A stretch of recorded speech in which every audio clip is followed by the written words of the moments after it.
already and working on it, but for the sake of those who are fresh, I just want to take you through a small presentation. So this is the introduction of what SCST scheme is all about, and the Public Procurement Policy that has become mandatory from 1st April 2015. We already know the percentages, 25%, that should be the minimum procurement, and also SCST 4% and women 3%. So what is the National SCST Hub key objective? It is to provide professional support to SCs and STs and also adopt applicable business practices and leverage the Stand Up India initiative. And we have set up 15 National SCST Hub offices across the country. But in addition to that, MSME has got a lot of field officers like DFOs, then the KVIC, the COIR board. So we have designated some officers to look after the SCs and STs as well. So it's a lot more than 15. Next, please. What are some of the key programs that we have introduced to help them? Capacity building and training, that we are running hundreds of courses in all the tool rooms, in all the technology centers, and also the NIMSME, National Institute for MSMEs, and we are also having NTSC, NSIC technical centers. We have several centers where we run hundreds of courses for our SCs and STs. And one of our main major component is Special Credit Link Capital Subsidy Scheme, where 25%, which is 25 lakh, is given to our SCs and STs entrepreneurs to upgrade their technology and also have the latest technologies so that they become more competitive. Special market, next please, go back, yeah. Yeah, Special Market Assistance Scheme. This will help our SCs and STs to participate both in domestic and international exhibitions. And we also have certain subsidy schemes which are for registration in single point registration scheme. This is with NSIC, and also membership with various export promotion councils under Department of Commerce. Next. And we are also giving them the testing reimbursement for whatever they do up to 1 lakh rupees, and also bank loan processing fee, membership in government promoted e-commerce portals, and also bank charges, and also training in top 5 NIRF management. And we have started in Jammu, IIM Jammu, and this is the second batch going on. So these are some of the interventions that we have done. And what have we done till now from 2016? You can look at the numbers here. We have organized 57 state-level conclaves wherever the SCST population are substantial. We already have drawn a map where the SCST population are concentrated. And so in those states, we are organizing these conclaves. And we have also recently, in this current financial year, we have done in Gumla, Jhabua, and Itanagar, and Shillong, and Jalgaon. We have 2 national CPSE Conclave already, and this is the third. Today is the third. And we are also having widespread media campaign, and very soon in the first week of March, we are going to have a 360 media campaign. And also in this financial year, we are also going to have all these talk shows, TV spots, and all that. So we would like to inform you ahead of time so that you can also see how best we can partner and then create more awareness. And till now, more than 1.25 lakh SCST entrepreneurs have been facilitated either through bank guarantees or testing fees or capacity building or facilitating them to participate in exhibitions. So these are the NSSH offices, and like I said, it's just the SSH office, but we have across the country where our field officers are there. So we have also identified the nodal officers for hand-holding the SCs and the STs. Next. You can look at the graph. We are not even 1% till now, and 4% is mandated.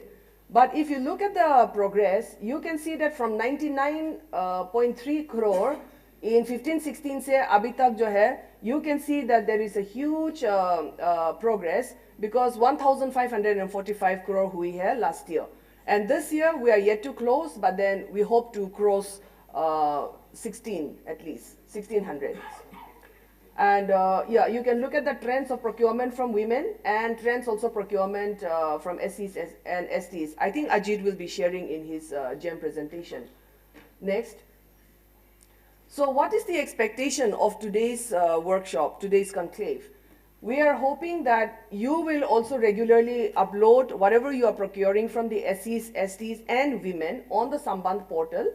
And we also want the VDPs to be carried out by all the CPSEs and handhold them. And if you have a calendar for having the VDP, kindly share with us so that we all can come and then partner together. We would like to also join. And likewise, we also want to share our calendar with you so that you can also come and wherever this kind of VDP is happening, then all of us can pull in our resources together, our manpower together so that we achieve scale. And role of CPSE is not limited to special VDPs, but they may also work very closely in consultation with our field offices. And what are some of the things that we want you to do? Kindly move out of your comfort zone a little bit and identify who are the SC, ST and women entrepreneurs in and around your office, in and around your field offices, and handhold them, help them in participation of this tender and also in execution as well. This is our request, and so today we will be hearing from you. What are the challenges that you are facing and what are some of the good practices that you have incorporated so that you are able to overcome the challenges. We're looking forward to hear from you. Next. And so the reason for low participation of SCs and STs, these are some of the few response that we got from the CPSEs, so we have put up here. And also, if you look at it, CPSE to modify tender document as per the government order to encourage participation. So these are some of the things that we want to just highlight. And in today's technical session, we would like to address some of these. Next. So this is our main office, and you can follow us on social media. We are very active. We have been posting success stories. We have been also posting the schemes, details, the guidelines. And so kindly follow us and let us work together in partnership so that we achieve the mandate of 4% and 3%. So with this, I welcome you all. A very good lunch will be there, I promise you, after Minister comes. So please don't run away after the technical session because the plenary will start right after that. And so we hope to have a good interaction today. Welcome.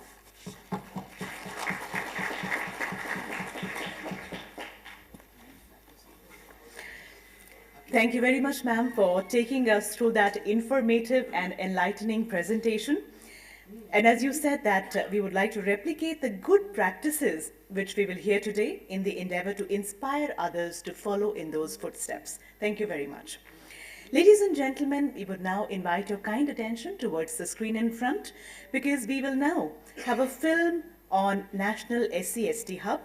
We'll take you through the journey of NSSH. This film is a testament to the ongoing commitment to its core mission and vision. Let's take a look at this short film.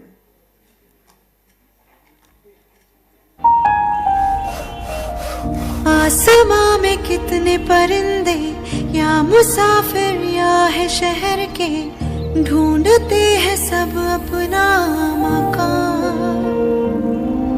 I was a restless wanderer, always looking for opportunities to make a mark for myself.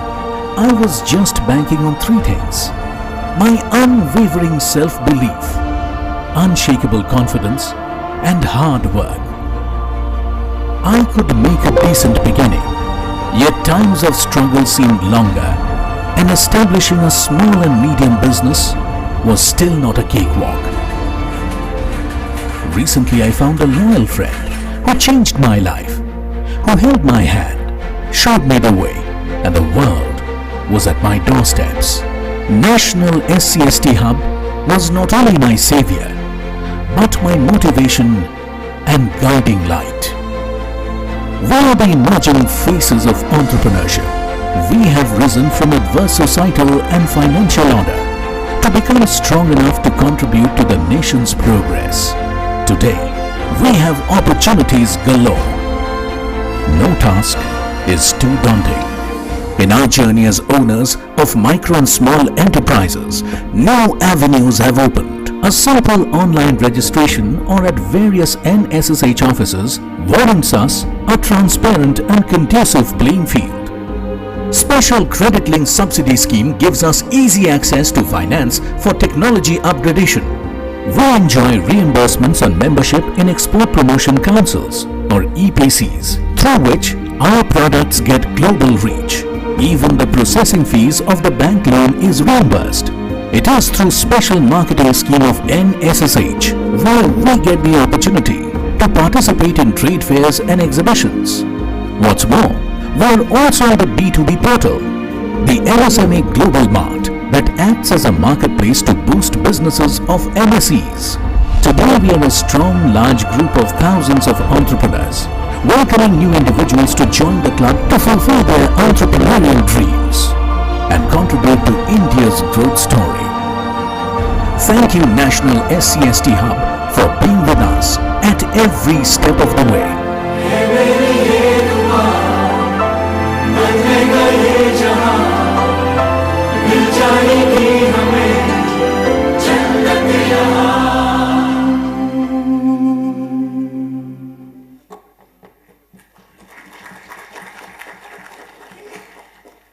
सफलता की पहचान National SCST Hub that we just saw.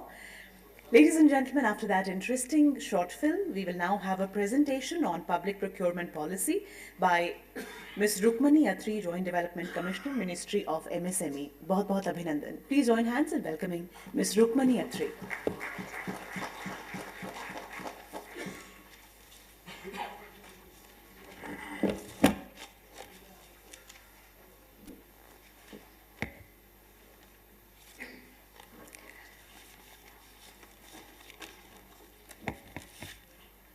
Respected dignitaries on the dais, off the dais, dear colleagues and friends, I'll be taking a small presentation on public procurement policy. This is a very important initiative of the Ministry of MSME under the ambit of MSMED Act. This MSMED Act was, as you are aware, was initiated in 2006. And in this, we have first time clarified the definition of enterprise. This definition has been subsequently changed in 2020. And within the Act, it has been mandated that, this is the section 11, that government can have preferential policies for various groups. So with this background, I'll take you through the presentation. MSME is a very dynamic area.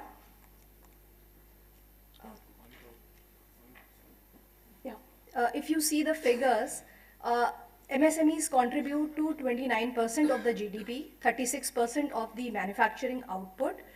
This is the largest employment generator after agriculture. 44% of the export come from MSME enterprises. And as on date, over 38 million MSMEs are registered on the portals of the ministry. So, as I told you that in 2006, this legal framework was developed wherein the definition of enterprise was given. Enterprise is something which is related to manufacturing and services activities. And as I told you, in 2020, we had a modification. We launched Udyam portal, which is a very simple online portal for registering the MSMEs. There are no charges and any MSME can fill the detail. The definition of MSME was also revised in 2020. So we have a composite criteria. Like ma'am was telling in her presentation that the special subsidy scheme provides up to 25 lakhs subsidy for the SC/ST entrepreneurs. So if you see the micro and small, the first two categories are the one which have a very small investment as in plant and machinery. So if you are a small entrepreneur, you will be having an investment of up to 10 crores. So out of that, 25 lakhs is provided as a straight subsidy to SC/ST people as per that scheme. And as per the policy, only micro and small enterprises are covered. Medium is not covered for that benefit. And this is like a short chart for showing how the Udyam is registered. The main points are that for registering on Udyam, you have to have a PAN and GSTN registration, and the details regarding your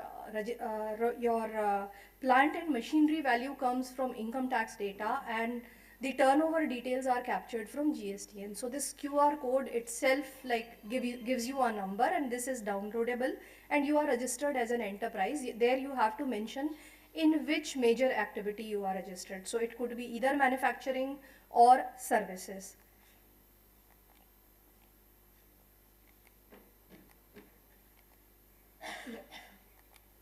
So as I told you, the policy was notified as per section 11 of the MSMED Act.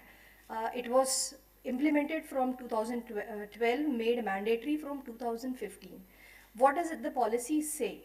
It says that 25% of the procurement has to be mandatorily done from MSEs, the micro and small ones. So that has to be done by all central ministries, departments and CPSEs, where you all come in the picture. And within this overall threshold of 25%, there is sub-threshold for SC/ST entrepreneurs 4% and for women entrepreneurs 3%. And as ma'am had already mentioned, the idea of putting these percentages to ensure inclusiveness and make sure that people from all walk of life are able to participate in entrepreneurship and nation building. So there is one more very important benefit. Suppose I take part in a tender and I am a micro or small enterprise, and there is another bidder which is not a micro or small enterprise. Now they have quoted a price of 100 and I have quoted a price of 115. So this is called matching principle, L1 plus 15. So if I am able to bring down my value to 100, I am allowed to supply at least 25% of the tendered value, subject to meeting this equivalent criteria. As in, like if I offer 100, then I can be eligible for 25 rupees worth procurement. In case the tender is not divisible, the MSE quoting the price may be awarded. So there is some sort of subjectivity given to the CPSEs and other procuring entities. There are other benefits also for SC/ST and women entrepreneurs and also for MSEs. 358 items have been exclusively reserved for procurement from MSEs. We are working on updating this list. So at one point it has reached 464, but it is still under consideration. It has not been finalized. The MSEs are given tender set free of cost, exemption from EMD, and then there is a option of giving them exemption for prior experience and prior turnover, subject to meeting technical and quality specification. And for this monitoring, we have developed a portal which is Sambandh portal. So where the data has to be uploaded by all the ministries, departments and CPSEs. It was launched in 2017. As ma'am has mentioned that in 2016 this SC/ST hub was started, and after that this Sambandh portal has been launched, and it helps the procuring entities to upload the list of products and services and their monthly data, and like this is how we examine whether this percentage procurement is being fulfilled or not. Ma'am has rightly pointed out that like we are still we are like actually taking up all these initiatives, and we are identifying the CPSEs who are doing this vendor development program, because the main reason is there is lot of zeal and enthusiasm among the entrepreneurs of all categories. It's just that because of small scale and other reasons, support not being provided, many SC/ST entrepreneurs and women entrepreneurs are not being able to come forward. But with this hand-holding support and initiatives by many CPSEs, things have improved a lot in terms of quantity of the procurement, but of course we have to meet the percent. Yeah, this is the last slide. If you see from 2020-21, the percentage is also increasing, the total procurement is also increasing. Of course, from MSEs it is increasing, it is well within the range and it is reaching the targets, but we have to do some more efforts to ensure that the targets from SC/ST and women entrepreneurs are also met. So I'm hopeful that with this workshop, all of us will be able to learn more and will have a good understanding and knowledge of the ground realities. So wishing all the best, ma'am. Thank you.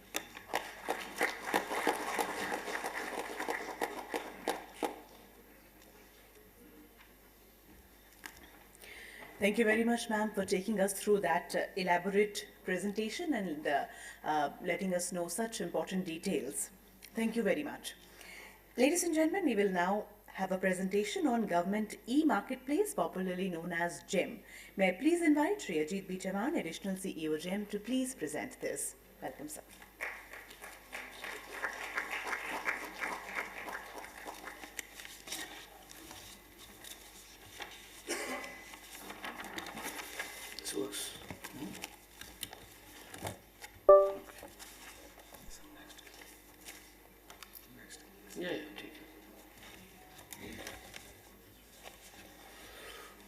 Good morning, all of you. Dignitaries on the dais, senior officers from MSME Ministry, senior officers from public sector undertakings, and other attendees.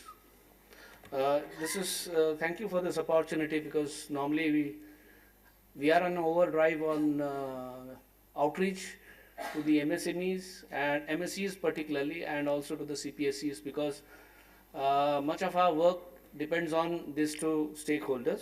So my presentation is more elaborate, but I'll try to keep it very simple. There are some figures, when you talk about targets, there's always a lot of figures being reeled out. There might be a little incongruence in our figures and the figures reported in this Sambandh. Ours is basically a third-party thing, and things which have actually transacted on the platform are recorded, because it's an online digital platform. So you would all know that we embarked on this journey called GEM in 2016. Before 2016, we had procurement being done in piecemeal manner, everybody unto himself kinds of procurements. So through the blessings of the Prime Minister and good fortune that we started with 422 crore in our first year, that is 16-17, and today we are closing to 4 lakh crore worth of business in this financial year. So in terms of sheer numbers, it is one of the largest in the world. It's not first yet, but it's one of the largest. We have almost 1.46 lakh government buyers, primary buyers, I mean to say. Then we have 20.75 lakh sellers. Almost product categories where the products get listed. As users of GEM, I'm sure you are quite aware about the product categories and service categories. So 11,980 product categories, 321 service categories. Just about, we are assured that just about anything and everything that you require is now codified in the form of categories, and in case there is any category, any product which is left out, product or service, we are always very open to quickly come out with that kind of category and service category. So that was my pitch for the PSEs, that in case you have any specialized needs and we've not yet figured that out, please look up, let us know. We'll be very happy to do that. So in terms of annual orders, it is almost 52.58 lakh orders. So far, we have not closed the year yet. January, February, March quarter is one of the most important quarters for us. So probably we would exceed this figure by quite a big margin. We've done 3.5 lakh crore, and the early feelers that we have is probably we will end this financial year with 4 lakh crore GMV, that is gross merchandise value, this particular year. In terms of MSEs, 9.06 lakh MSEs are on the platform, and of course we are mindful of the figures that MSME has, Udyam has, and that we're trying. Our effort is to increase this number to as much as we can. And the order value, roughly what we've seen is the order value changes from year to year. 23-24 it is almost 47%, which goes to MSEs. So MSEs are very important. It's not just 25 is the obligation, but overall in the public procurement, we are ranging between 47 to 50% to the MSEs. So MSEs is a very important, vital stakeholder in the whole public procurement process, and for that reason we need to be very careful. We need to be very diligent in doing our vendor development programs and proactively, hand-holding them to improve the quality of their products. As an inclusive, one of the major pillars, one of the 3 pillars of GEM is inclusivity, and we do a whole lot of things under inclusivity. We have now 1.59 lakh women MSE entrepreneurs, and this number comes from the Udyam registration that we have, because we independently don't discriminate between genders. We don't measure them, we don't record them, but the figures that we get from the Udyam with which we have integration is 1.59, and we endeavor to bring this figure to at least 3 lakh in the near future. We are working very closely with the Ministry of MSME. We have entered into an MOU already with them, and that's work in progress. So holds true for the SC/ST MSE entrepreneurs. They are not many in number compared to the overall size, length and breadth of our seller base. There are 48,000 as of now, and we intend to come closer to a lakh of a figure in not very long future. And we are also catering to cooperatives, farmer producer organizations. So our buyer base includes all 3 tiers of governments: farmers, cooperatives, and Panchayat Raj institutions being the latest addition. So we all know, I will not labor too much on this. There are key advantages to both buyers and sellers. Buyers basically get an end-to-end system for registration, from registration until payment. Our USP is what probably, for the uninitiated, what probably took 45 days for making a bid, probably with GEM, this period, I'm told, some figure said that it has reduced down to 21. And now we're working on artificial intelligence, and then we are working on intelligent softwares where, we would in days to come out with a chat bot. We call it, in our language, we call it Jemmy. So our Jemmy will, once you tell Jemmy that, Jemmy, please make a bid for me for this product, and Jemmy will bring it out in a day's time, or maybe less. So that's what we are trying to do. So maybe in terms of time saved, it is going to be a huge development, but that's work in progress. That is what we are intending to do. So provides transparency, ease of buying. You don't have to, you have to be rest assured if you're buying it on the GEM, and GEM artificial intelligence tools don't pick up any collusion between a buyer and a seller. You're free. I mean, you have you should not have any concerns whatsoever. By the way, we do have deployed artificial intelligence tools where we do, get to know on a daily basis a lot of things happening in terms of buyer and seller collusion. And this is going to be, now it's not real time, but probably in days to come, you'd find that while bidding itself, this collusion and this prompts will be received by the buyers that this is happening, this is wrong, or this is indicating that something is amiss in the procurement process. So it provides options for search, compare, select, buy. A facility offers rich listing. There are 32 lakh products available on the platform.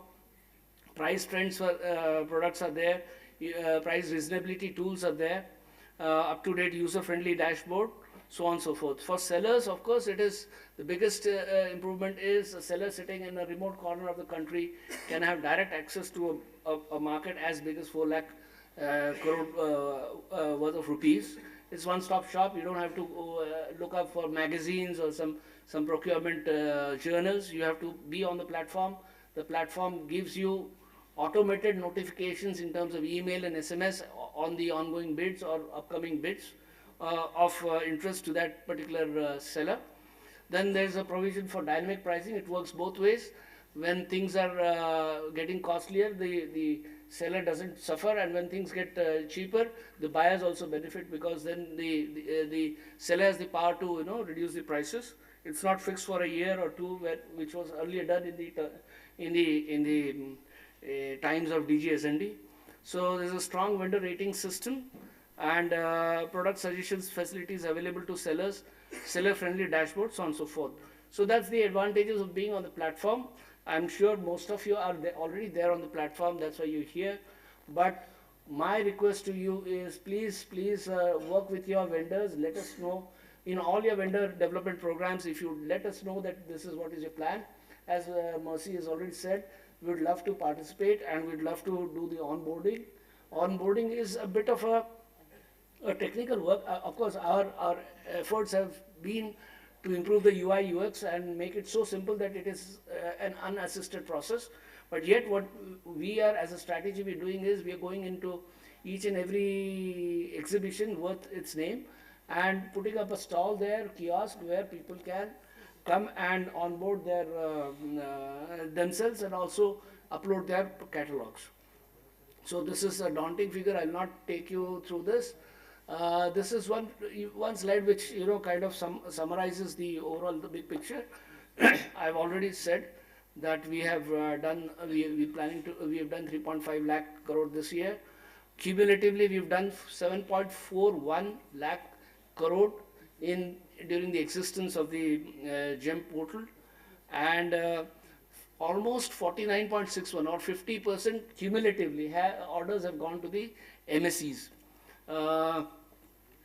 You can see that one can instantly compare the top left and top right, and the percentage of 49.61 will come out of that. Then, of course, the comfort level here for the women entrepreneurs is cumulatively the figure is 6.19%. So orders out of this MSME orders, 6.19% have gone to women entrepreneurs. But what is a worrying factor is for the SC and ST component, only 1.04% we've been able to achieve. So clearly the policy prescription is laid out for all of us that we need to work very hard on this element and also continue to maintain the lead that we have already in terms of women led MSCs getting targeted procurements. So again, PSUs have said, roughly speaking, PSUs in the overall public procurement of the portal, it is 50%. You have to hold your thought, please. You can ask me later. I don't know if there's question and answer session, but yeah. So that is there. We have to further buttress our claim on inclusivity. What we've done is we've created dedicated outlet stores dedicated to handloom, handicraft, then khadi products, then bamboo products, saras collection. We have an outlet, dedicated outlet for women-led products. So basically, what is the meaning of a dedicated outlet store is basically products made by this category of people, this underserved group of sellers would be listed separately. They would not. So the whole effort here is to make them visible amidst a huge database of 32 lakh products. So products which are specifically khadi products would be listed in the khadi basket of ours, and they are visible, and the process is also a simplified process. One of the very important things that I would want you to take with you today about one of the interventions that we've done for the MSEs is that among other things, access to finance is one of the most challenging thing for the MSEs, that they don't have enough working capital. They have the skills, probably they have the wherewithals to manufacture or honor an order, but just because they don't have enough money, probably they are not able to satisfy. So what we've done is we have done a pilot called GEM Sahay. So GEM Sahay is a collateral-free loan facility which currently is only available for proprietors, but now in the GEM Sahay 2, that is the incoming version which is going to be launched very soon. What we are doing is we are opening this lending, digital financial lending to all the sellers, all the MSME, MSE and other sellers up to a value of 10. We call it a 10 by 10 by 10 product, which is collateral-free loan up to 10 lakh within 10 minutes of the time, and preferably at 10% interest rate. So if this works out and if this is publicized, so I'm sure a lot of value will emerge out of this. So this is one intervention which I want you to look forward to and also popularize during your vendor development programs.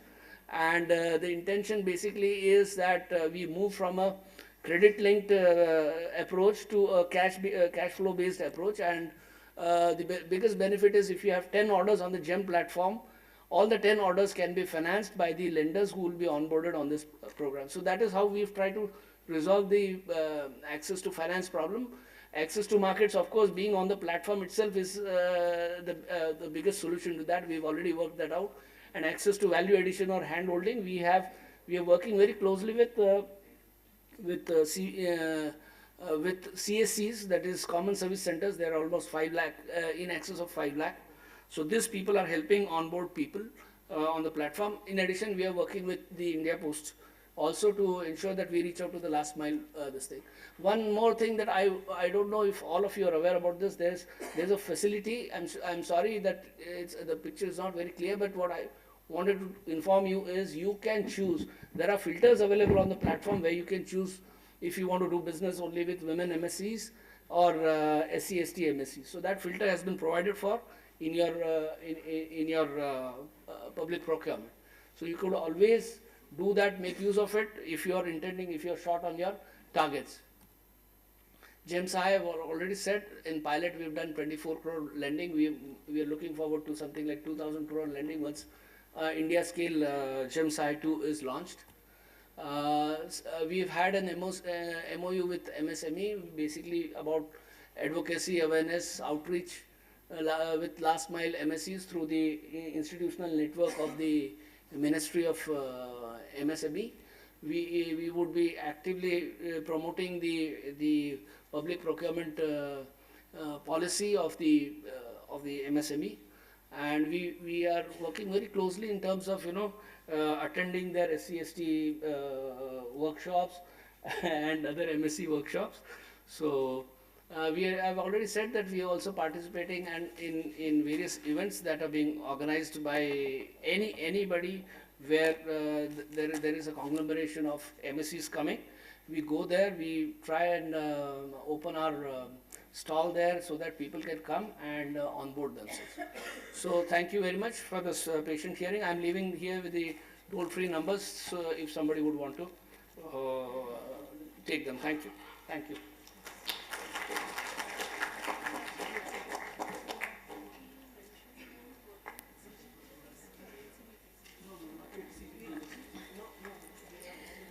Thank you very much, sir, for sharing those valuable insights on the portal with all of us today. You have, through your presentation, shed light on its potential applications and huge benefits. Thank you very much. Ladies and gentlemen, we will now have a presentation on the Z scheme, and this will be made by Dr. Ramanand Shukla, Senior Director and Head Z Quality Council of India. Let's welcome Dr. Ramanand.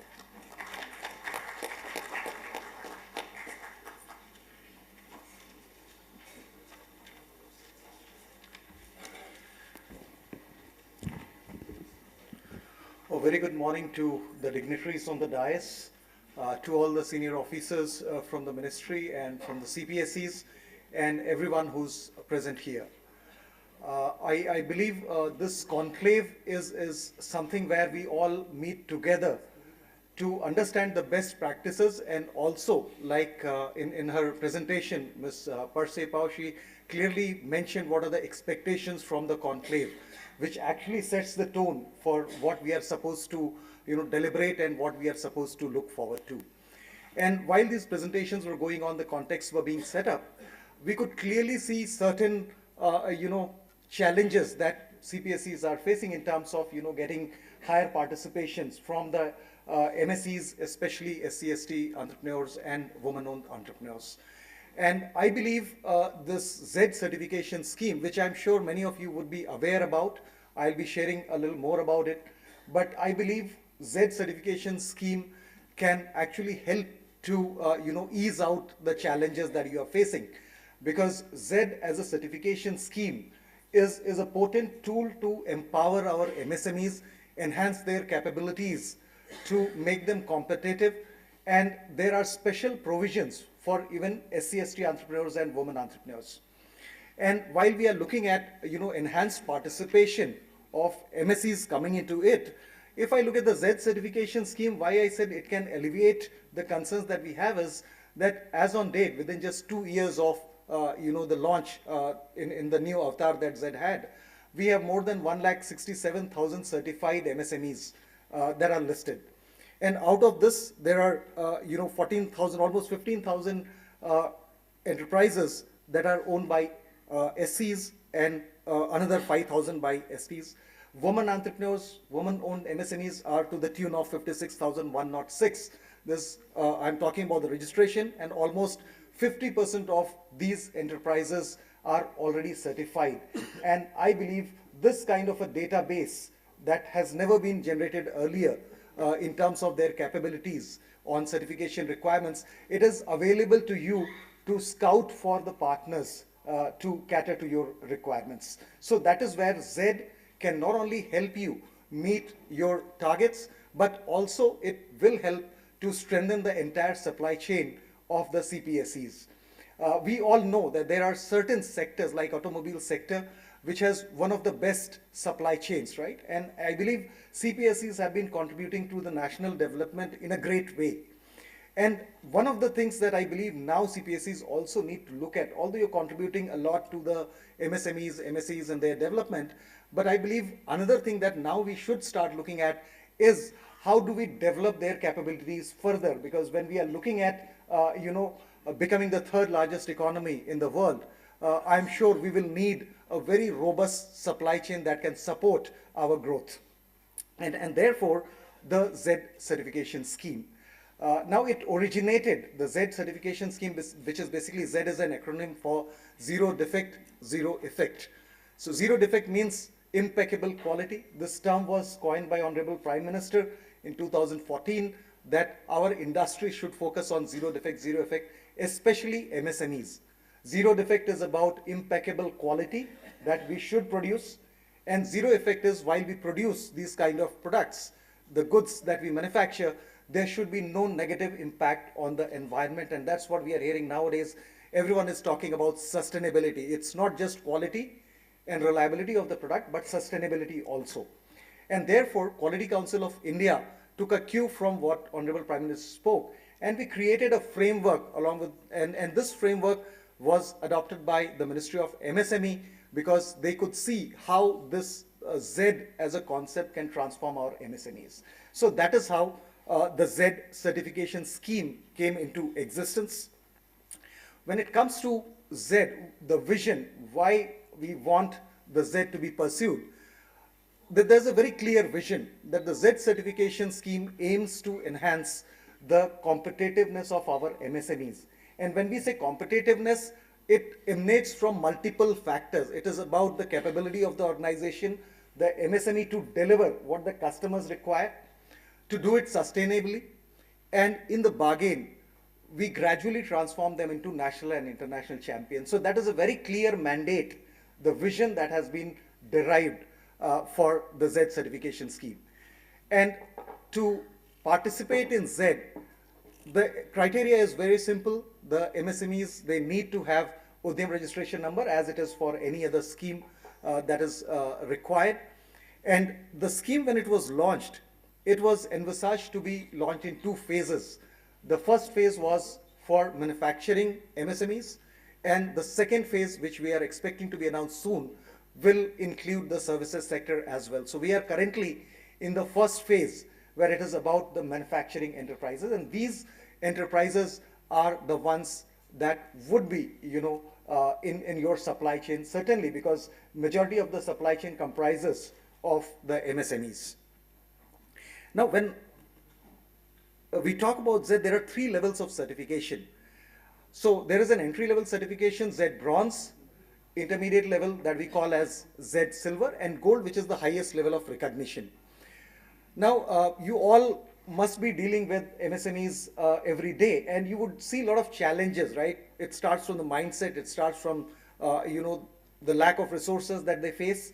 And therefore, we have created these 3 levels of certification, where bronze helps the MSMEs to put in some basic systems to stay in the business. As they move ahead to silver, their processes become more robust, and as they become on gold, it takes them to the highest level of recognition, where they can be considered as role models. The entire process is digitalized. The entire process can be completed through a mobile application. There is mobile application of Z for MSMEs as well as for assessors. Now, when it comes to the certification process, the bronze level, which is the primary level of certification, it can be obtained within 24 hours just by uploading certain specifics of the evidences that are relevant to the requirements. So for example, when we talk about fundamentals of any organization, one of the things is workplace safety, because this is a business risk, not only for the MSMEs, but for the CPSEs and other clients. So therefore, the kind of evidence that they need to upload for safety is photographs of fire extinguishers, photographs of safety training that they have conducted, photographs of personal protective equipment, and so on. Similarly for other processes and systems. Now these photographs are assessed by a third-party agency. They are verified, and based on that, certification is accorded if all the requirements are fulfilled. Now this is because the fundamental level, we don't want to exclude anyone. We want all the MSMEs to come on board and at least understand how systems can benefit them. And while they are nudged to come on Z bronze and they understand how it benefits them, then they can move on to next levels, silver and gold, where there are more parameters or requirements that come in. And this is where there is a much comprehensive assessment that happens on ground physically at the unit. Now, having said that, the parameters, what are these parameters? Now see, one of the challenges that our MSMEs have been facing is which is the standard that they should adopt. There are multiple standards. For quality, there may be ISO 9001. If they are into defense, it would be AS 9001D and all that. Environment, they may have to go for another certification if they want to, there are certain organizations that say you need to have SA 8000 for social accountability. Now an MSME is struggling already, and therefore to make their lives easier, what we have done is, because Z is all about enhancing the competitiveness. So we have created a holistic integrated model which includes all the necessary processes and systems to make any organization competitive. So this might be for MSMEs because this is certification scheme from Ministry of MSME, but even for large enterprises, this model would work well. So as you see, we have, in Z bronze, 5 parameters, 5 broad systems, and then Z silver, there are additional 9 parameters. And one of the things that you see, which is pretty unique to Z, is that we have brought in the parameter of product quality and safety, that is testing and certification. There are multiple studies that have pointed out that almost 70% of the MSMEs that are studied, they do not even know whether testing is something that exists. And therefore, in this model, we have specifically brought in product testing and certification, which aims to not only help the MSMEs become aware about testing, but also to nudge them that they need to do it. Wherever there's a regulatory requirement, certainly they have to do, but there are other standards that if they follow, their products will become much better. Similarly, at Z silver, the parameters or the elements of zero effect come in place, that is energy and environment management. We talk about material management at the same level. There are certain lean principles that come into Z silver. So that is the second level of maturity, I would say. And Z gold is a model where all these 20 parameters come in. So 5 plus 14 plus 5 plus 9 plus additional 6, making it 20.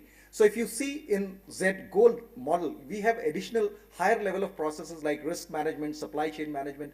We talk about technology, we talk about natural resource conservation, and we also talk about corporate social responsibility.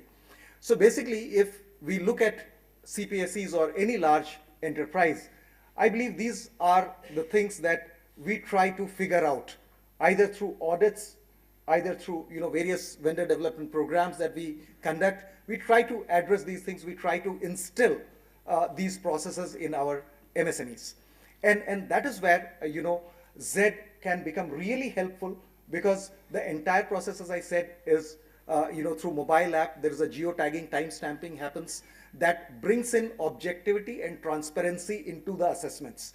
So you can be certain that whatever assessment has happened, the evidences that have been uploaded against the requirements that are stated, they are actually real time, and they are geotagged and time stamped. So the veracity can be verified at any point of time. So this is how this holistic model will also help. All CPSEs, I'm sure, have sustainability commitments as well. And this, with SEBI coming in with various directives, now I believe going next 5 or 10 years, this will be made mandatory for even your supply chain. So before it is made mandatory, as CPSEs, we have a lot of responsibilities on our shoulders, right? So why not take a proactive step and start working on it? And to help you, meeting those commitments, Z can play a very important role, because we have all the important parameters that get into the ESG or those reportings, sustainability reportings. Now, why? Like, one of the things when I say that CPSEs can utilize Z certification, obviously one of the things is that we need to reach out to the MSMEs in your supply chain. But they will certainly ask why they should go for Z. Of course, you as a customer would be telling them, but there are multiple benefits, So one fundamental benefit that is there is for MSMEs or for any organization. If a good system is implemented, there are certain good, outcomes that are there. If you start jogging every day, in one day you will not find the difference, right? Over a period of time, you'll start feeling that your stamina is increasing, you are getting better, in terms of health. So similarly, when this kind of system, a holistic system, is implemented in any organization, over a period of time, they will see that their profitability is increasing because productivity has enhanced, because their rejections have reduced, rework has reduced, and therefore higher profitability. They become competitive. Additionally, Z also helps them to address the environmental or sustainability issues, address the CSR issues, and therefore they become more responsible organization. The image gets an overhaul.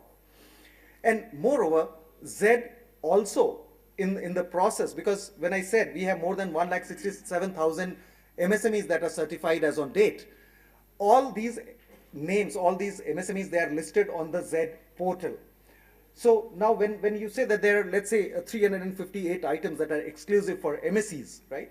Or you are looking to meet your targets with respect to, or you are trying to identify MSEs who can cater to your requirements, this website becomes a credible database of MSMEs whom you can look at. You can go on the website.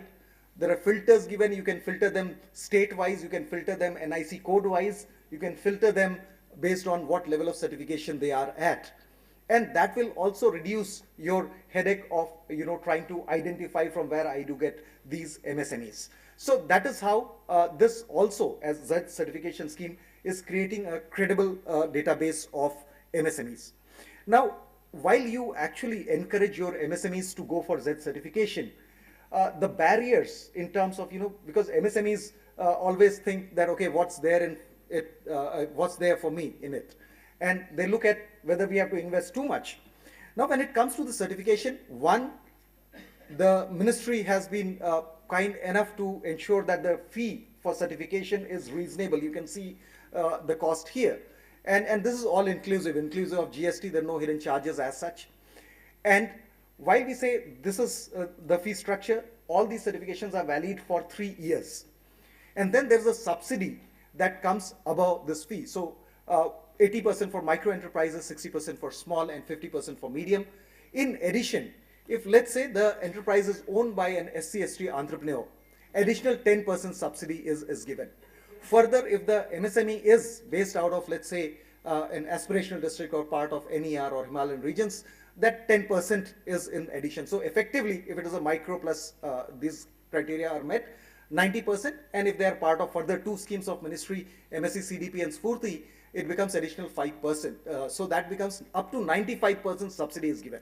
Moreover, in November, it was announced that all these levels of certifications would be completely free for women entrepreneurs. So 100% subsidy has been given. And let me tell you, this was announced in November last year, and after the announcement, within a month's time, we saw fourfold increase in the number of registrations and certifications on Z from women-owned MSMEs. So believe me, the scheme is a very potent tool to not only nudge the MSMEs come on board, but also enhance their processes and systems. Now, one of the most beautiful parts of the scheme is there's a joining reward of 10,000 rupees. So the moment an MSME takes the Z pledge, they get a joining reward of 10,000, which they can adjust against the fee that they have to pay. Now, Z bronze, if I look at, the cost itself is 10,000, and if there is a joining reward that they utilize, bronze certification becomes free of cost. So now for the CPSEs, it becomes very easy to nudge your supply chain partners who are MSMEs, saying that there is no cost upfront for you, right? You can simply apply and get the certification bronze within 24 hours, where there would be multiple other benefits waiting for you. And when it comes to silver, even with all this 95% of subsidy, it comes to around 2,000 rupees, which is nothing, right? So as CPSEs, what I say is we can start nudging them to come on board with bronze, but being CPSEs, it should be our responsibility that we are not just taking them to the bronze level certification, but we actually take them along with us to become a role model as a champion MSME. Now, other benefits that Z brings in. See, bronze certification can be obtained free of cost. Women entrepreneurs can get any level of certification free of cost. Now, one of the initial benefits that they get is up to 75% of the total cost of certification. Now, MSMEs, if they have, let's say, system certification like ISOs from NABCB accredited agencies, or if they're getting the products tested from NABL accredited lab, or they have BIS license or BIS product certification, against the expenses that they have made to obtain these, they can claim up to 50,000 rupees. And this is credited in the accounts of MSMEs within 7 to 10 days. And that is something which has actually gone very well with our MSMEs, because from government getting the money becomes a little difficult, right? But I think now things are changing fast. So this is one. So if as a CPSE you think that your supply chain partners who are MSMEs, they have existing certifications, or you want them to obtain some other certifications, or you want them to go for product testing, and they are reluctant, you can always say, get Z bronze free of cost, or spend 2,000 bucks, get Z silver, and you go for this certification, and up to 50,000 would be reimbursed. So this is one big benefit. Next one is with respect to hand-holding support. See, another big challenge for our MSMEs is that we may have a lot of vendor development programs, trainings, awareness sessions, but unless someone goes to their shop floor, holds their hand, tells them what is wrong with their processor or systems, they will not improve much. And many times they try to, through trial and error, they try to figure out a good consultant, but that stays as a challenge. This scheme also addresses that challenge. There is a component of hand-holding support. The cost is 2 lakh rupees, of course, all inclusive, but the subsidy is up to 95%, as I mentioned. A couple of state governments have also announced that the cost of hand-holding would be whatever the contribution of the beneficiary, that would also be reimbursed by the state government. So that is there. But having said that, this hand-holding support is about building the capacity or capability of the MSMEs through training. Certainly, training becomes an important part. But apart from that, the consultants, the team of consultants would be there at the site, at the unit of the MSME. They will handhold them for 3 to 4 months, helping them understand how to identify the right way of documentation, how to do it correctly, how to enhance the existing processes if there are gaps within them, or with respect to Z, if they want to go to the higher level of certification, how do they establish the right processes which will ultimately make them more competitive. And while doing this, the consultants are also mandated to identify the technology needs of the organization. So this technology need can be with respect to a software solution. It can be with respect to testing equipment. That is something which is one thing that the consultants do. And another part of that is identifying technology requirements for zero effect solution. That is to reduce or monitor pollution, to enhance energy efficiency, because ultimately that has its impact on the environment. And if the consultant has recommended any technology for zero effect solution and MSME procures that, then on the cost that they have put up, they get a reimbursement of financial support of 3 lakh rupees, up to 3 lakh rupees. So you see, this entire scheme is not just a certification scheme, but it is a model. It is a framework to help MSMEs not only certify their existing strength, but to handhold them and take to the next level of proficiency, next level of competitiveness. So that is how the incentives also have been designed in a way to encourage MSMEs become better. So while as CPSEs, you define your sustainability commitments, you audit your vendors, and you identify these concerns, this scheme will enable MSMEs to quickly act on these points. And then further, for MSMEs, the Railways has announced concession on the parcels, or there are certain schemes where if MSME is transporting their goods through railways, there are concessions announced. There are 18 banks that have announced concessions in the processing fee and rate of interest. Let me tell you, one of the MSMEs that is gold certified, because banks usually give graded incentives. So if someone is at bronze level, they may give 25 basis points of concession on interest rate. If someone is at gold, it goes up to 2.25%. And one of our MSMEs in Bhubaneswar, they're gold certified, they applied for loan, and they got a waiver of around 8 lakh rupees just on the processing fee, forget the interest part. So there are all these banks that are listed on the Z portal. There are 17 state governments who have adopted Z in their state industrial policy, and they have announced multiple incentives for the Z certified MSMEs. For an example, Haryana government has mandated that the MSME should be minimum Z silver certified to get certain incentives that are announced by the state government. Maharashtra government has announced benefits of up to 60 lakh rupees for Z certified MSMEs. So there is a lot of incentive for the MSMEs to move in. So one very simple thing that CPSEs can do is just disseminate this information amongst its supply chain and nudge them, direct them that please go ahead and get the Z certification done, because it is certainly going to help in your own procurement process. This is the website. There's something if you'd like to note it down. These are some, just sample certificates. This is how the certificates look like.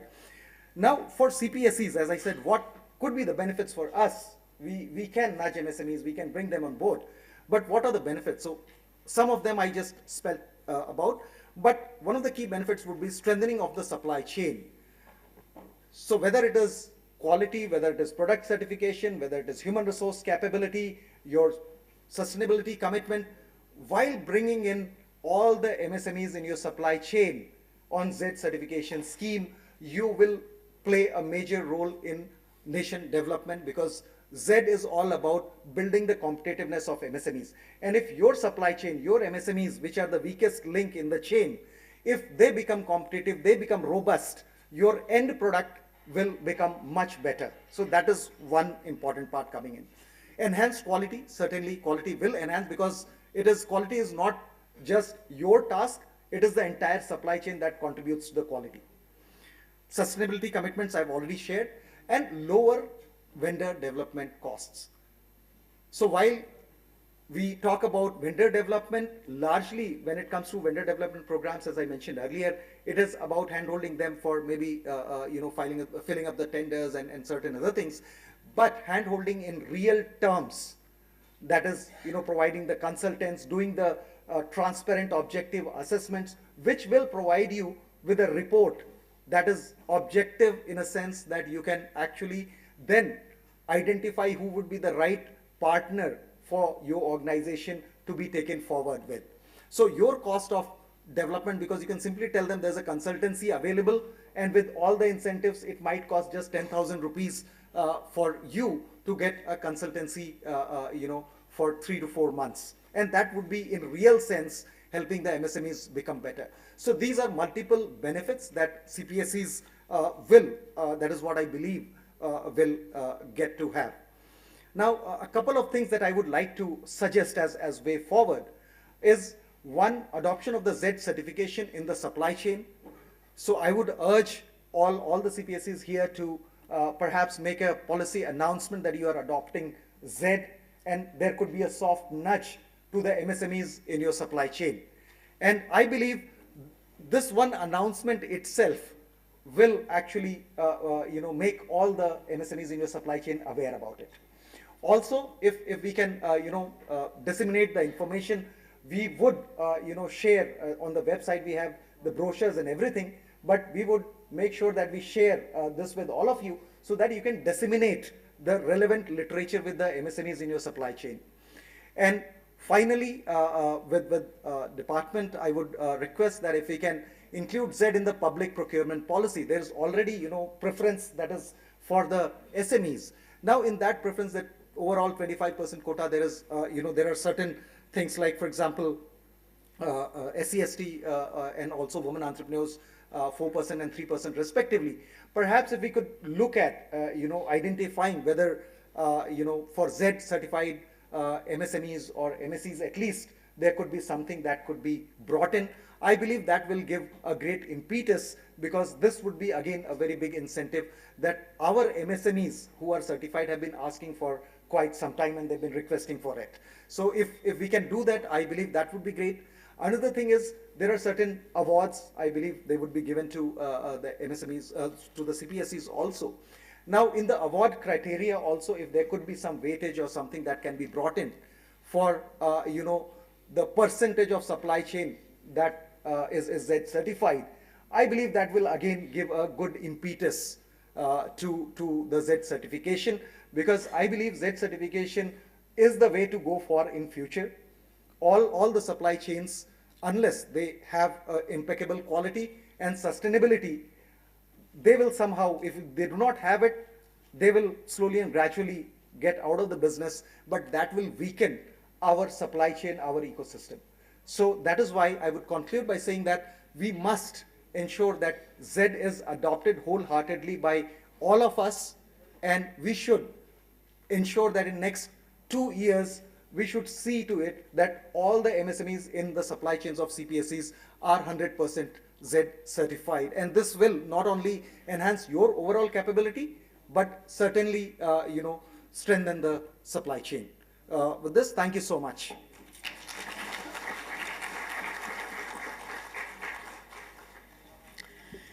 Zero defect, zero effect.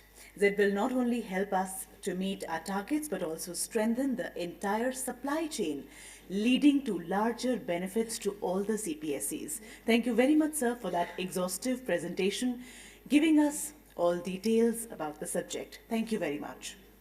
Ladies and gentlemen, before we invite the presentation on TReDS, we would like to inform that very soon we will be beginning with the CPSEs sharing their best practices, that is dissemination of best practices, and I'm just announcing the order so that all the representatives who are presenting are ready with their presentations. The first will be the presentation by Bharat Petroleum, Chennai Petroleum Corporation Limited, Food Corporation of India, GAIL India Limited, Hindustan Petroleum Corporation, Indian Oil and ONGC.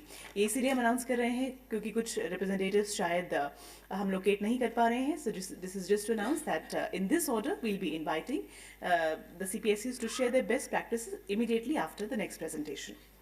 Ladies and gentlemen, now we'll be having a presentation on TReDS, and this will be presented by Shri Palash Srivastav, CEO, IIFCL Projects Limited. जोरदार तालियों के साथ अभिनंदन श्री पलाश श्रीवास्तव.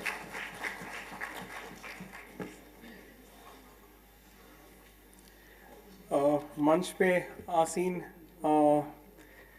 महानुभावों,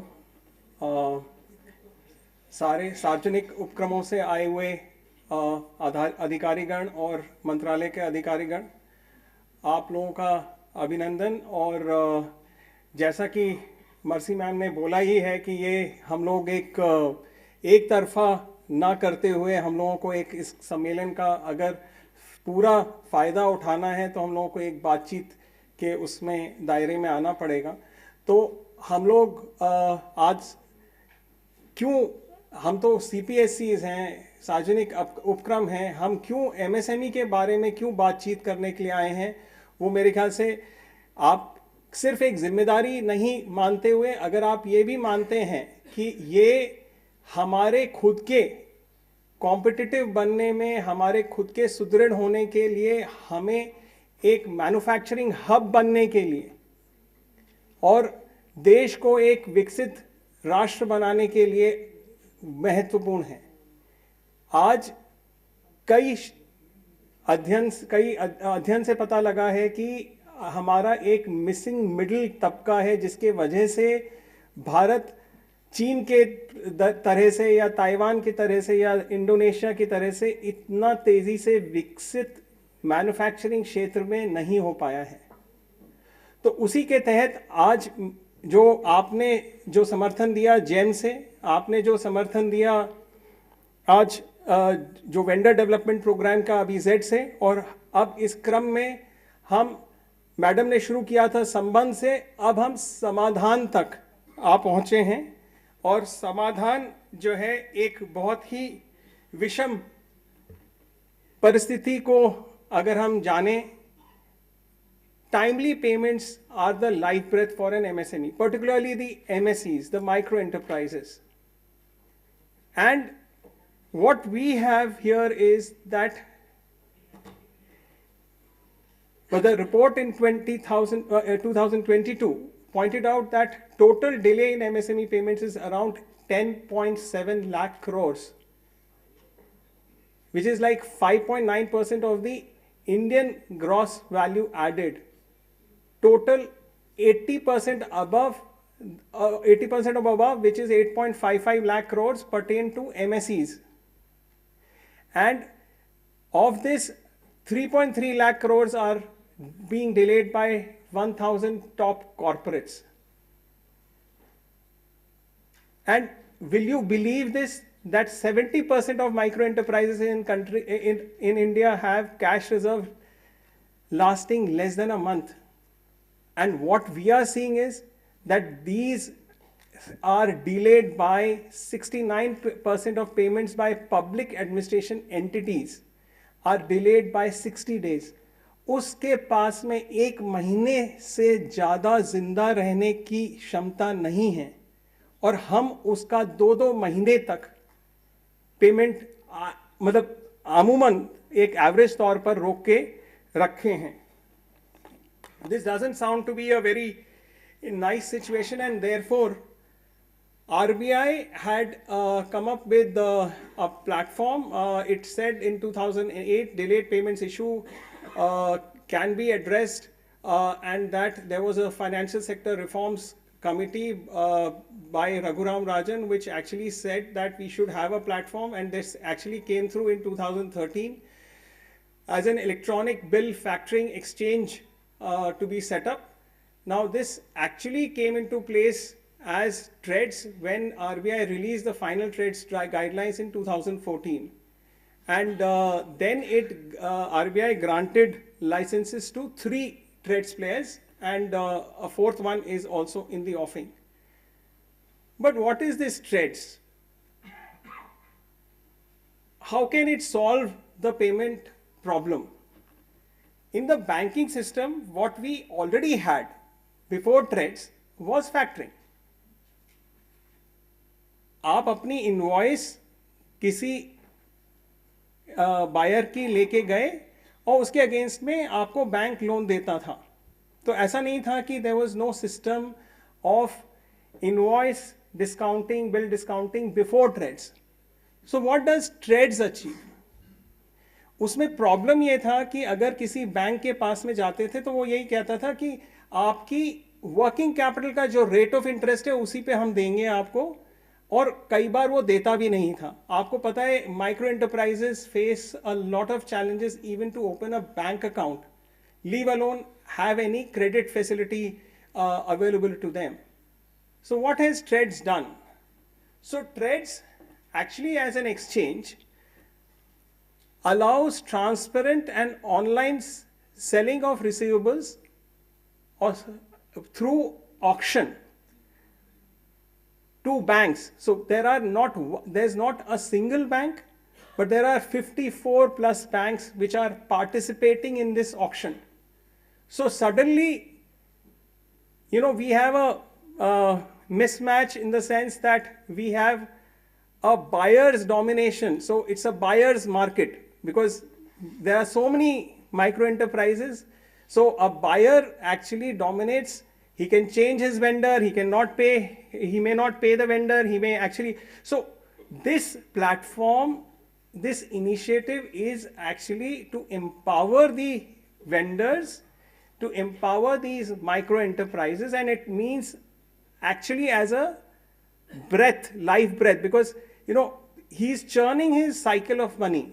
जो पैसा आएगा उसी को वो घुमा करके, और जितनी अच्छे से सांस आएगी, आप उसको सांस को रोक के चले रखेंगे तो वो जिंदा मुश्किल से रह पाएगा. वो अच्छे से अपने आप को, he will not grow into a healthy enterprise to support you. So here if you see, we have the buyers who's basically buy the goods and has to pay at the end of a credit period. Now, if the MSME, which is a seller, actually wants to take credit, now here's where the financer actually comes in. It takes the say receivables and says that I will give you a loan on the basis not of your credit rating, जो कि हमारे factoring के case में हो रहा था कि हम वर्किंग कैपिटल के लोन जिस पे तुम्हारे को 16% पे दे रहे हैं, 18% पे दे रहे हैं, उस पे ही तुम्हारा रिसीवेबल्स डिस्काउंट करेंगे. This actually gets auctioned. So the power of the transaction, the power of choice actually goes to the MSME vendor here. And it comes at not only the 54 banks are actually competing with each other for this MSME's invoice, but also what happens is that the bank is assured because of the rating of the corporate or the buyer. Now, this is very important because as CPSEs, you have a higher credit rating than a lot of the corporates across by the virtue of your. So if you lend that help to the MSME, it's a great help. तो bank भी उसे जो है वो आज की तारीख में आगे चल करके हम देखेंगे, we'll see that 6 to 9%. So what an ordinary micro enterprise or a small enterprise would get at the rate of about 15% is able to manage at the rate of only say 6 to 9%, thanks to your credit rating or your standing. Now these are the categories of applicants which are registered on the TReDS platform. You have seen the sellers, you have seen the buyers and the financiers. Interestingly, very recently the RBI has allowed the participation of the TReDS trade credit insurance. So the insurers will also become part of the chain, and you will see that the dependence on buyers may actually reduce if the insurance market actually takes over. So this is the process flow. There are two processes. One, of course, is where the transaction is initiated by the MSME. So the factoring transaction, which actually the banks are taking a call on the MSME as per. So this is not really what has this will come into play hopefully when we actually have the insurers coming through in the market. But what is actually coming right now, which is more popular, is the reverse factoring, which is initiated by the buyer, or it is actually dependent on an acknowledgement by the buyer that the invoices are good, that goods and services provided as per the invoices are satisfactory, and that we are going to be making this payment in the specified period of time. So benefits of TReDS, of course, I just touched upon a few of them. TReDS helps in solving the cash flow issues for the MSMEs in India. Most of the times, you would realize that एक आम के अचार बनाने के लिए भी उसे आम खरीदने के लिए भी पैसा चाहिए. तो वो बायर क्रेडिट से ही चलता है. तो most of the times are micro enterprises actually don't get formal credit, but they actually depend on buyers and sellers credit. So TReDS actually is an important leg or a platform that RBI is supporting. So what is happening is, if a buyer or seller is on the TReDS platform, a credit history of the buyer or the seller is also being made as these transactions evolve. Banks become more confident about the ability to repay of the MSME, since there is a value chain say engagement on this platform. So it is also, MSMEs get greater access to finance at competitive rates, as I mentioned, and without any collateral, and an effective step to resolve the issue of delayed payments. And of course there are 3 exchanges, RXIL, and we have the Invoice Smart and M1 exchange, which are functioning. And of course these are the benefits. Now अभी तक तो हम ये कह रहे थे, देखिए हम उनका फायदा कर रहे हैं, लेकिन बात सही ये नहीं है, इसीलिए उसको थोड़ा सा हाईलाइट करके हमने नीले में रखा है, that buyers actually benefit.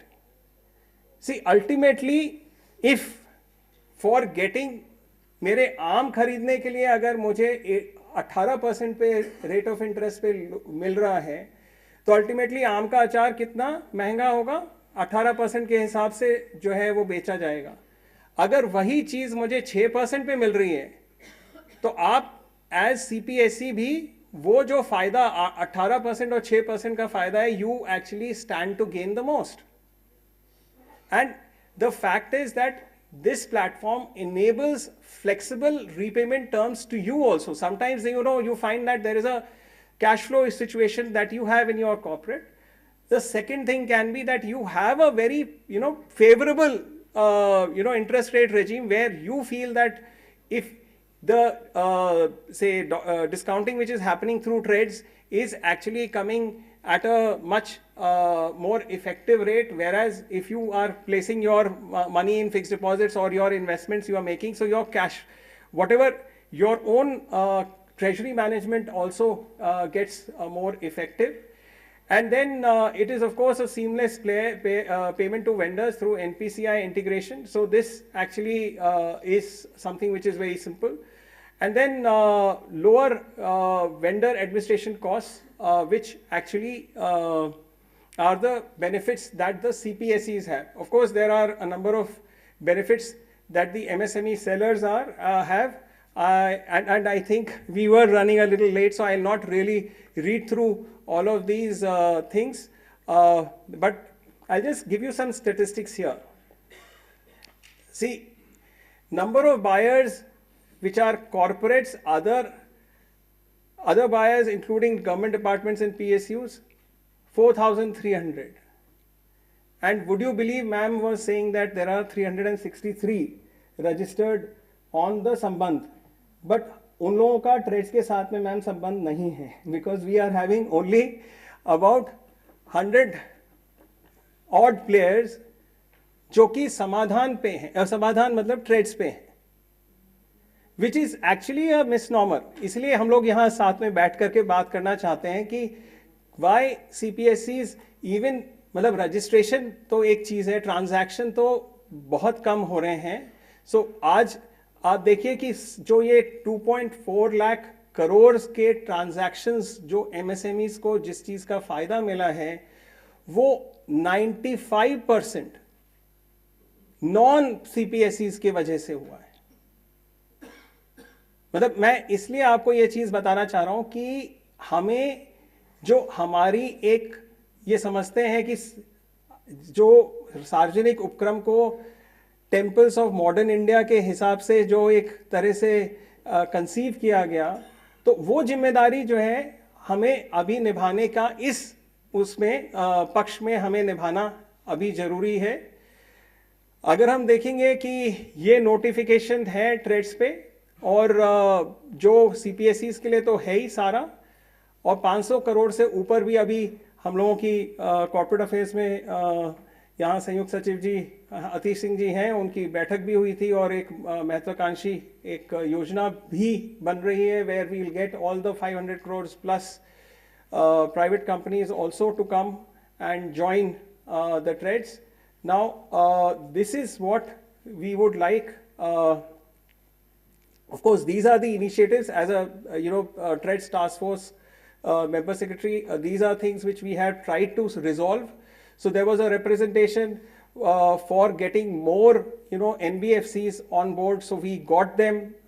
We got insurers to be added so that there is a sellers can be actually more, comfortable getting, participation on the TReDS platform.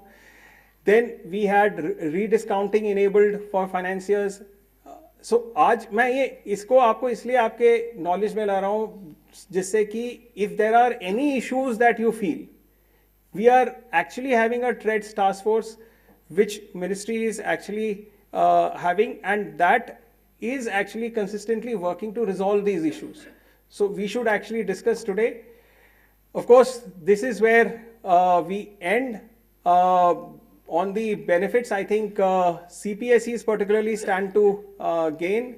There are nil transactions. Normally for corporates, the transaction fee is 0.3% of the transaction value. But for CPSEs, that has been waived off. There is no transaction. So I think this is all the more reason for us to actually promote TReDS. The final point is that I would actually like to go to Mahatma Gandhiji's vision of a trusteeship that so we are not holding these organizations as CPSEs are at our own will or the will of the government, but basically we are holding it in trust, and that trust of the larger vendor base, the trust of the larger society is actually something which we should really be carrying forward. So thank you so much.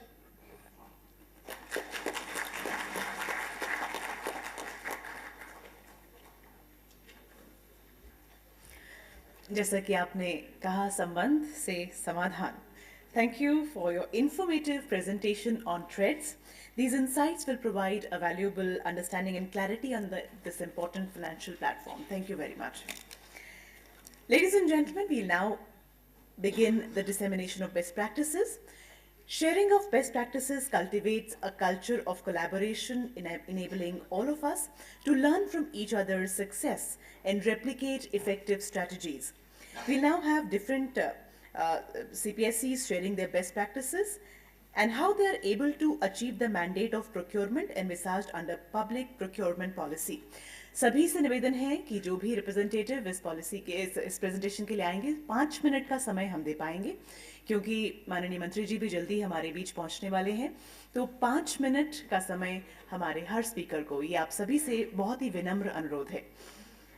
शुरुआत करते हैं. मैं please request Bharat petroleum corporation limited to please join us for sharing their best practices. Ladies and gentlemen, let's welcome Bharat Petroleum Corporation Limited for sharing their practices.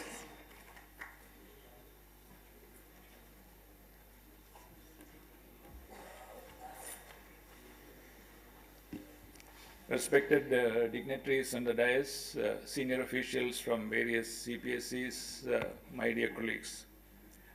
Thank you for giving this opportunity to present on the best practices followed at BPCL for enhancement of the public procurement policy. Thankful to the organizers for inviting us here. Though for a moment I was unsure whether I was at the right place here because I was not in that group, but I'm here, talking to you about best practices. But maybe the next time around we hope to be there.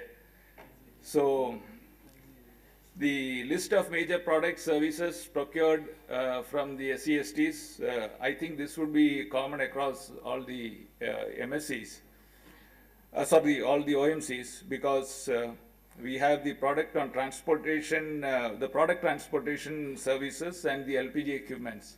These are the two major categories that we have where we have the presence of MSCs. And if you see the other hiring of manpower, packing, installation, office, warehouse, cleaning, upkeep activities, these contribute a very small percentage in terms of value. Though in terms of numbers, the SCSTs are present more in the latter part rather than the former. So if you see the LPG equipments and all, these are capital intensive, and so the value-wise, the numbers are less. Then these are some of the programs that we had. We had a specific 2 weeks residential entrepreneurship development program for MSc SCSTs, a webinar which was conducted focused on the MSc SCSTs in collaboration with the MSME DFO at Mumbai and with the National SCST Hub in Pune. We had various vendor development programs in 23-24, 7 numbers. And, like ma'am was saying that we come out of the comfort zone. In fact, I would like to say that we have been going all out to enhance this participation of SCSTs. But, sometimes the results are not commensurate with our efforts because of various challenges that we and the SCSTs face. These are some of the things that we have. That is, we have a specific clause in our tenders where there is a 15% relaxation in the bid qualification criteria in terms of goods and services. So this is not for SCSTs in specific, but for MSEs. And SCSTs also can, avail of that. So if X is a number that is required of a normal vendor, then there is a 15% relaxation for the MSEs. Then this, there is a purchase preference clause for MSc SCSTs in tenders.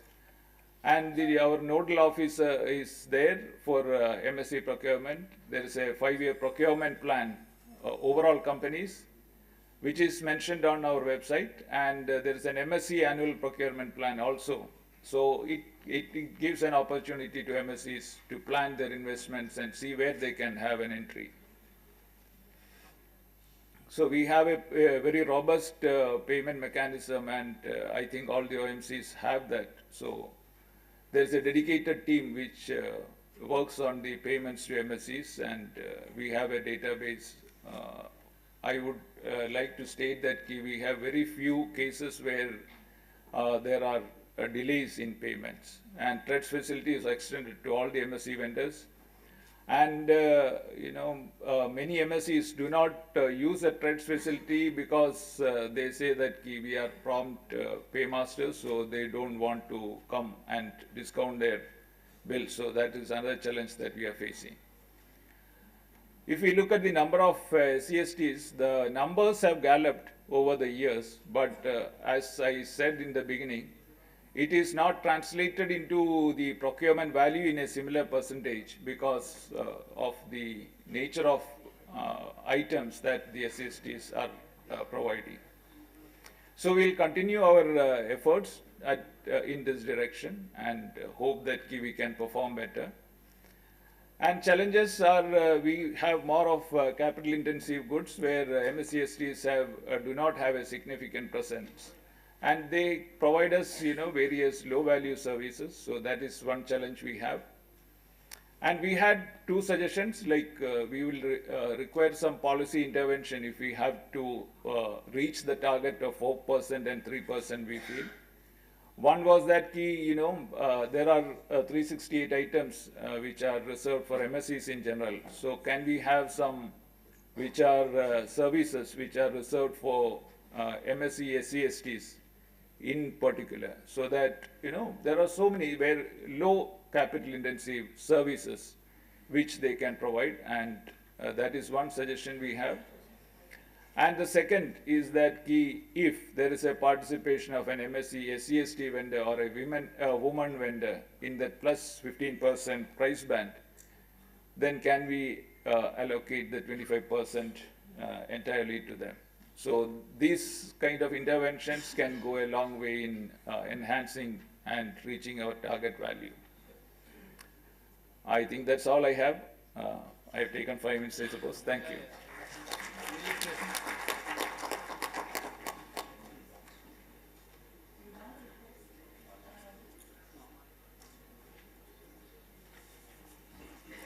Thank you very much for sharing your best practices. Ladies and gentlemen, after BPCL, we will now be inviting Chennai Petroleum Corporation Limited to kindly please share with us your best practices. And once again, a gentle reminder to all our speakers to kindly stick to a time limit of 5 minutes, please. Strictly 5 minutes. Thank you.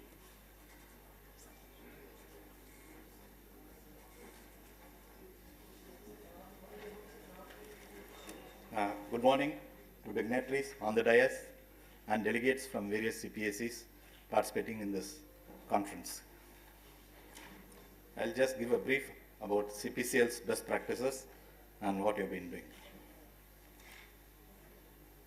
So, CPCL is a group company of Indian Oil and a Government of India enterprise, and we started with a humble 2.5 million ton refining capacity and now presently stand at 10.5 million ton capacity. Our turnover is 90,923 crore and PAT is 4,808 crore. So, coming to the list of products and services that we source from the SCST vendors, mainly from the services side, the civil and structural works, then service assistance and manpower assistance in transportation, canteen, gardening, housekeeping, engineering inspection, material handling, then maintenance jobs in furnace, columns, fin-fan coolers, piping replacement, like that. Then hiring of hydraulic crane, collection and removal of metallic scrap, and repair and maintenance of tanks. And coming to the product side, we source pipes, fittings, cables, silica gel, valves, then small equipments that are required for our product loading and all that, and replacement of damaged drums, then replacement of radiant tube cast supports, and tank replacement. These are the certain products and services that we get from these SCST vendors. And coming to the best practices that you have been adopting in is tender document is in a simplified form to give easy understanding of the MSME benefits that are available in the tenders, like price preference, EMD exemption, then seeking the details of the MSE vendors, whether they have been registered MSE, whether they belong to SCST category or women category, like that we capture their details. Then sharing of the annual and 5-year procurement plan in CPCL website. Then as earlier BPCL speaker told, enhancing customer delight by timely payments. So we have an online bill tracking system where all the payments are made and it is communicated to their vendors and service providers mail also. Then regular coordination with the state and central government officers like MSME, NSSH Hub, NSIC to expand the vendor base, and conduct of regular vendor development programs in coordination with Confederation of Indian Industry, Tamil Nadu and Pondicherry, and also in coordination with the National SCST Hub, and make aware of the procurement needs of CPCL. Then specifically identifying potential product and service which can be offered exclusively for the reserved category, MSEs and women, and creating awareness about the Samadhan portal, GEM portal, and making prompt payment to MSEs and reporting to Ministry of MSME. So we have been regularly conducting vendor development programs in Tamil Nadu, Pondicherry, and in other states also. And this is one which we have conducted recently. Coming to the key challenges faced by us, we are not having a database of SCST and women entrepreneurs and the category of service or products they can provide. Another is, while conducting the vendor development programs, we see to it that many people, they do not have the awareness about GEM. So that awareness we need to give.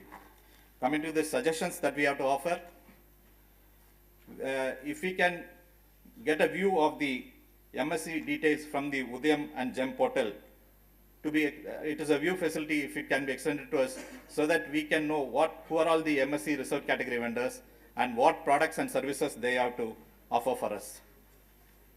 And next is onboarding of the left out MSME vendors through coordinated efforts by the PSUs, industrial forums and other government bodies. Then relaxation of performance bank guarantee by 50% for the reserved category. Then threshold payment as per MSME is 45 days. We can think, we have a suggestion of reducing it to 20 days for reserved category entrepreneurs. And out of the 358 reserved items, identify certain items which can be exclusively procured from the SC/ST vendors. Then waiver of all, sir is also there, CEO GEM, additional CEO GEM. So some people, they don't participate in GEM because of the service charges. So if we can consider a relaxation of the service charges for SC/ST vendors, it will be helpful to expand. And waiver of the TReDS registration charges. So these are some of the suggestions that we got to offer. So coming to the success story, from previously 655 crore last year, of the total turnover it has gone up to 955 crore and it has gone up by 9.7%, and MSME vendors procurement from 339 crores it gone up to 372 crores, and SC/ST vendors we are doing 58 crores, and of course in the women's side we have to improve. So thank you for the opportunity. Thank you very much.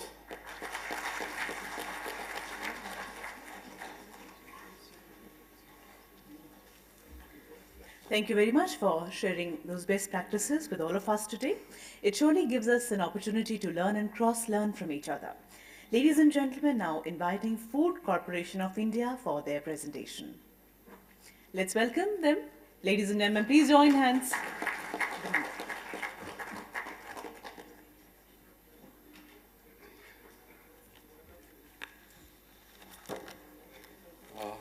Good afternoon, everybody.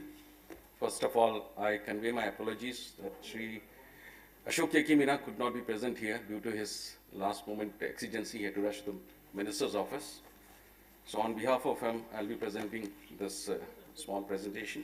Since it has already been capped for 5 minutes, I'll just say, I'll use the audio-video clip of FCI, which will be appreciated by you all, since we are deeply connected with the masses.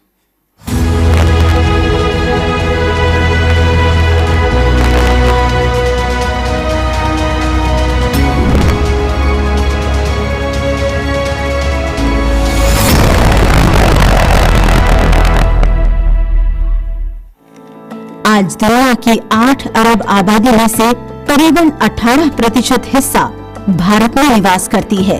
उनकी खाद्य सुरक्षा की जिम्मेदारी भारतीय खाद्य निगम बखूबी निभा रहा है। भोजन के अधिकार को जिम्मेदारी के साथ निभाते हुए प्रधानमंत्री गरीब कल्याण अन्न योजना के तहत भारतीय खाद्य निगम न केवल 81 करोड़ लोगों को मुफ्त राशन मुहैया करा रहा है, बल्कि बाजार में कमी होने पर खाद्यान्नों की कीमत का संतुलन भी कर रहा है। आज देश खाद्यान्न के क्षेत्र में पूरी तरह आत्मनिर्भर है। 14 जनवरी 1965 को भारतीय खाद्य निगम की स्थापना की गई।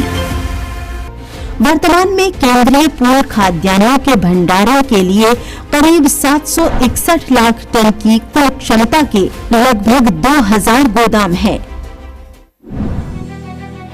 बढ़ती खरीद ने देश की आत्मनिर्भरता को बढ़ावा दिया। भंडारण क्षमता में ये विकास खरीद के विस्तार के लिए काफी सहायक सिद्ध हुआ। जहां स्थापना वर्ष में निगम ने किसानों से 13 लाख टन खाद्यान्न खरीदे थे, वहीं 2022-2023 में निगम ने करीब 752 लाख टन धान और 262 लाख टन गेहूं की खरीद की। इससे लगभग 1 करोड़ 25 लाख किसानों को सीधे फायदा पहुंचा। सार्वजनिक वितरण प्रणाली यानी TReDS को मजबूत करने में भारतीय खाद्य निगम की बड़ी भूमिका रही है। 1965 में लगभग 18 लाख टन खाद्यान्न वितरित किया गया था, जो कि अब सभी योजनाओं के लिए लगभग 700 लाख टन हो गया है। वर्ष 2013 में राष्ट्रीय खाद्य सुरक्षा अधिनियम आया, जिसने खाद्य सुरक्षा को कल्याण से अधिकार के दायरे में लाया।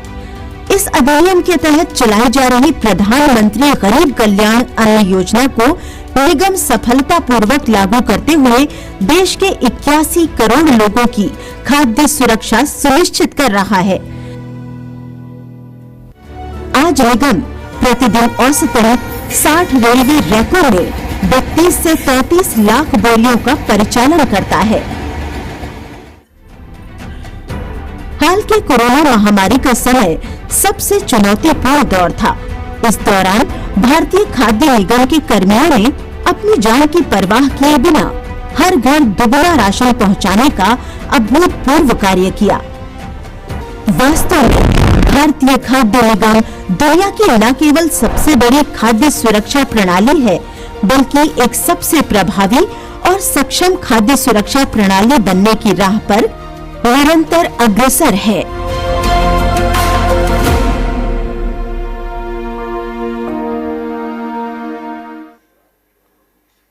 Okay, thank you very much. To begin with, FCI with its network of 2,000 depots spread across the length and breadth of the country presents an appropriate canvas for inclusive public procurement spread across its gamut of operations. With the burgeoning need of both goods and services to keep the mammoth operations on its rails, it is but obvious that the benefits of the public procurement policies have percolated to the smallest of businesses spread across the nation. I shall be taking you across the spectrum in the subsequent presentations. As you see, what is the FCI mandate? That we are supplying, we are standing for the MSP. So we are granting MSP to the farmers, cultivators, the poor people who are engaged in agriculture. MSP is a price which is announced before the harvest, and it's an assurance to the cultivator that he doesn't have to land into distress selling. So that takes care of his concerns. Maintaining satisfactory level of operation and building up a buffer stock of food grains to ensure national food security. What is required that whatever the allocation we have for a particular state, the feeding mouths, we maintain multiplied by 6 times, so that in case of any eventuality like flood, relief operations which are required from difficult natural calamities, earthquakes, etc., etc. So for that we keep our reserves full, so that we are able to cater to the requirements of the public during the emergency or during difficult times. Movement of food grains throughout the country for unhindered public distribution system and for maintaining a steady supply chain management of food grains. This is also very much required, because you see where the areas of surplus, there is no problem, but where there is a requirement, the deficit areas like southern part of the country, northeastern part of the country, we need to bridge the gap. Otherwise, the cost of the product will be very, very high. It will be beyond the reaches of the poor community, since we are a developing nation as such. Market intervention for price stabilization. So price stabilization is very much important, because the market plays on demand and supply. So we have tried to intervene the price by launching the Bharat Atta and Bharat Chawal recently. So that takes care of the inflation to a great extent. So these are the basically mandates. So FCI operation basically procurement of grains. So basically the procurement areas you are aware of, northern part of the country, Punjab, Haryana, UP, Rajasthan, as far as wheat is concerned. For rice also, we have got additional states of Odisha, Chhattisgarh, Telangana, Andhra, etc., etc. So these are the areas where we procure the food grains to be stored in the storage godowns of FCI, and further we keep the movement. Storage again has got a corresponding operation of preservation of food grains. Preservation is also required, because unless you are making the food grains available to the masses at the right quality, at the right quantity and quality, the basic purpose doesn't get served. So preservation of food grain is also a very important criteria. Further supplemented with the movement. Movement, just now I had said that we have to bridge the gap between the deficit and the surplus and the deficit. So that takes care by moving of the food grains through rail, road, as well as where required through seaways also, like Andaman Nicobars. Then distribution of food grains, that is the primary concern. The end beneficiary has to receive the food in the right quantity, in the right quality. So we'll just list out now we come on the actual topic. The list of major product services procured from the SC/ST owned MSCs during the year 22-23. So basically, there are so many challenges out there. So we have identified a few where basically we encourage the SC/ST vendors to participate, and how we do it, that will come again subsequently. So these are the list of services that we propagate. That is cab and taxi hiring services, manpower service, banners, lock and key cooler, drinking water, storage, water tanks, chemicals, ID card printing. There are small housekeeping jobs, annual maintenance, towers and soaps, jutting, fire buckets, because in godowns we have got a huge requirement of such type of fire extinguisher and other equipments, dustbins. These are required by any officers as such actually. Stationary items, electrical items, means we are encouraging more especially are the SC/ST vendors on it. Handling contract is again a difficult thing where there is a massive requirement of capital. Wherever the capital intensive projects are coming, there we have got a difficulty in getting the SC/ST vendors on board. Pantry, utility, fan, speaker, battery, transport contract, almirah, desktop, etc., etc. So these are the things normally where we focus on the SC/ST vendors. The best practice what we have implemented to achieve this procurement, because what I could see that we have already surpassed the benchmark of 4%. To promote the involvement of SC/ST vendors, field units have run about 324 vendors development programs during year 22-23. As a result of which SC/ST MS's involvement has expanded, and in 22-23 about 1750 SC/ST MS's got benefited.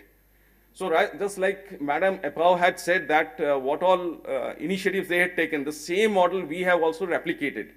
So we are also going from zone to zone, regions to region, conducting VDPs, and whenever we are giving VDP, we are giving a sufficient amount of time, reaction time, where not only we get the VDPs on board, but we get the MSME people as well as the national SC/ST hub officials, because they know where the vendors exist, and plus how the capital can be organized. Because most of the time, many of the people, they are not aware of these programs. So they are being there. That's a forum where actual exchange of things takes place. And people do get the opportunity of being handholded.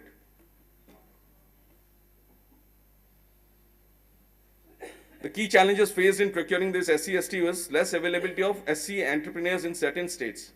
Madam had also suggested that they have already concentrated on the states where the population is sizable. So that's what the Mool Mantra we had also followed. The participation of SC/ST entrepreneurs at high value tenders is actually difficult, because in any of the organizations, just now I had seen the previous presentations, because they are so technically oriented things, the things are not very easy for any SC/ST vendor to participate, unless he has got a sound backing, financial backing, or he has got somebody to back him up. Okay, I have already received the shit, I am going to conclude. Then less awareness to avail benefits of government schemes. What I have said, SC/ST vendors are less aware, and to educate aware vendors to participate through GEM portal and aware about the benefits. Okay, leave it. I'll go ahead with the one actual episode. This is a type of storytelling. This pertains to the region of Northeast. Actually, I got it on board. The last one I wanted to share it up. Please bear it with me. So I'd like to take your attention to the verdant locals of Northeast. I, being a man from, I'll definitely propagate Northeast out here. Blessed with nature's bounties, the region is potpourri of nature and enterprise. Due to its still developing infrastructure, you all know that infrastructure is blending up in Northeast. So because of the very difficult terrain as well as the inclement weather conditions, there had been difficulties. The entrepreneurship ventures of the region have not yet taken flight, especially in the interior areas. However, due to supportive intervention of Food Corporation of India, individuals like Wang Lang Pang, whose story I am going to narrate just now, I'll take only 2 minutes. Mrs. WSC Enterprise has been able to realize their dreams of having a robust business model even in the hinterlands of Northeast India. This gentleman is a 1971 born guy and a first generation entrepreneur from a very remote village in the district of Ukhrul, Manipur. He started his tendering journey in 2018 in FCI as a regular road transport contract from Dimapur to FSD Ukhrul as an inexperienced party. He was totally inexperienced, whereas the FCI, whoever wants to participate, high stakes are required.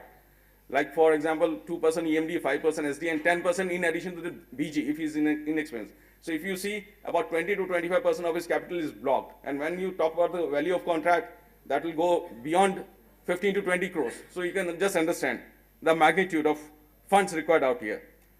So he was called there, he was being guided by the FCI official, the MSME people had been there, the local banks, they were roped in, and definitely he was given a lot of courage to participate.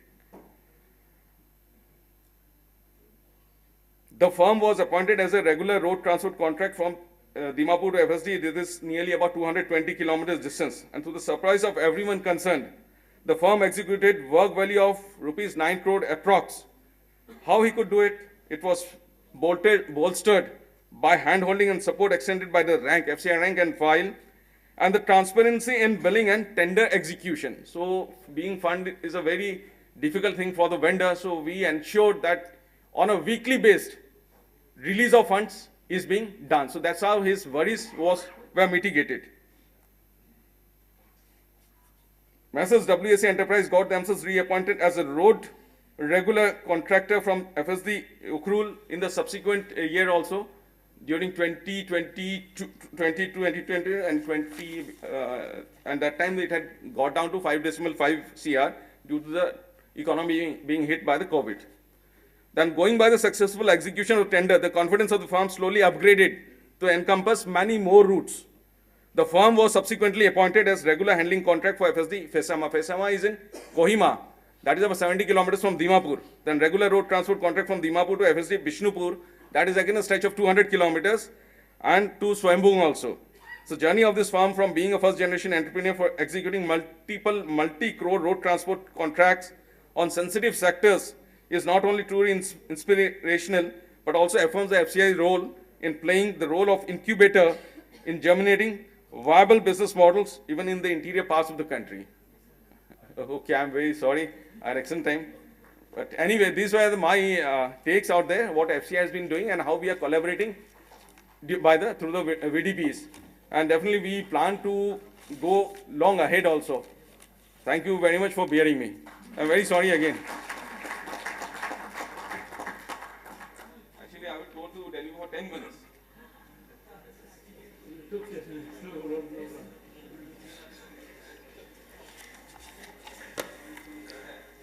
Thank you for letting us know the good practices which are being followed by FCI, and I think these will be really motivational for all of us. Thank you, sir. Ladies and gentlemen, moving on, and may I please now invite GAIL India Limited to kindly please present their practices.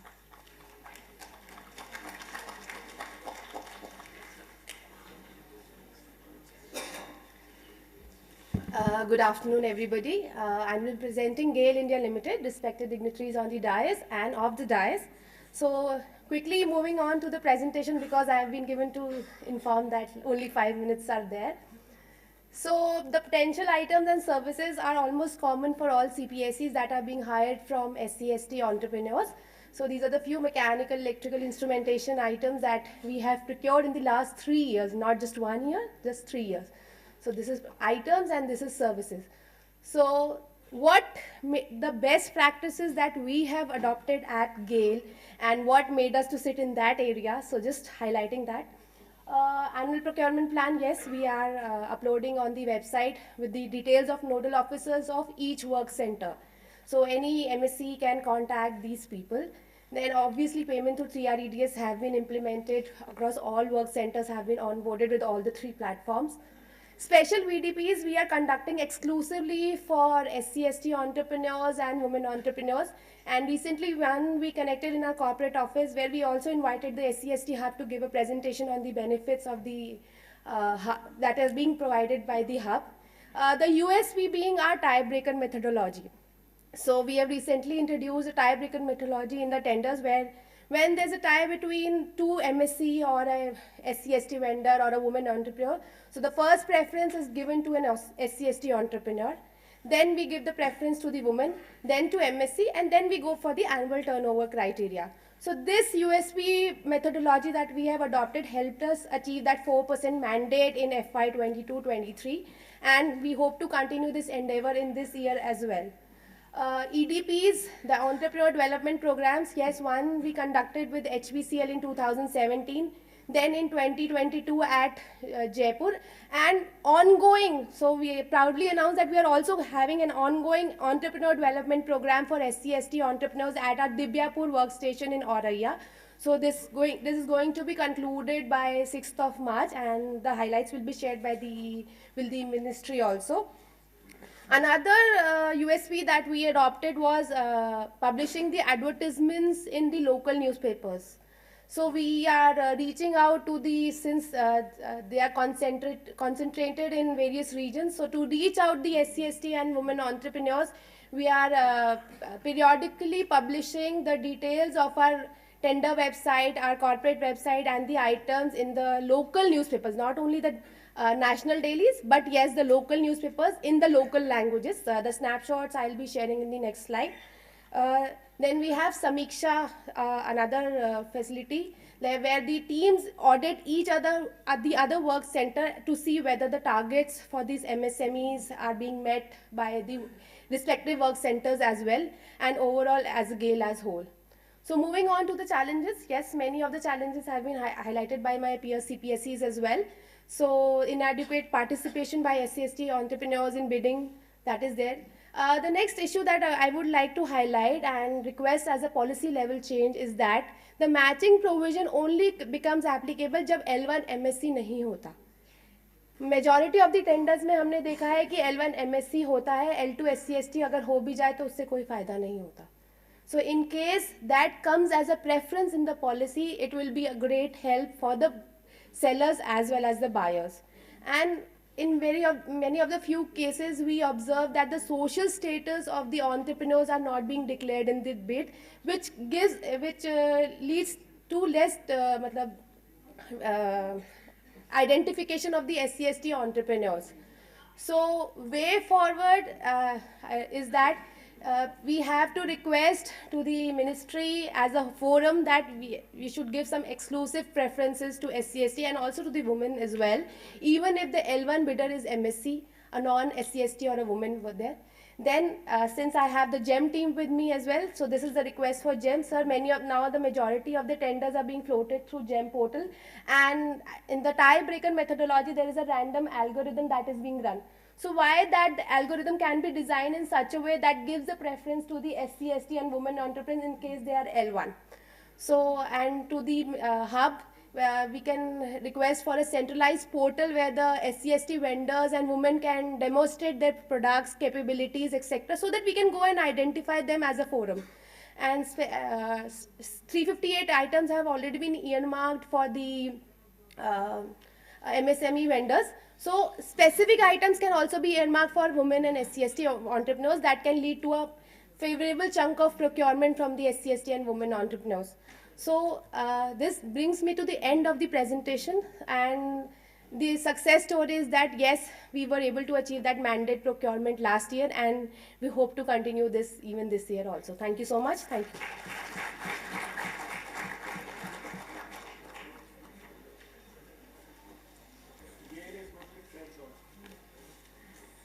Thank you very much. Thank you for sharing those best practices. और जैसा कि आपने कहा कि आप उसे achieve कर पाए हैं जो मैंडेट है, and you hope to continue with this success. Thank you very much. We will be quickly now inviting our final two presentations, जिसमें से पहली है Hindustan petroleum corporation limited. We welcome you on the stage. Representatives from HPCL to please join us. Ladies and gentlemen, let's welcome Hindustan Petroleum for their presentation.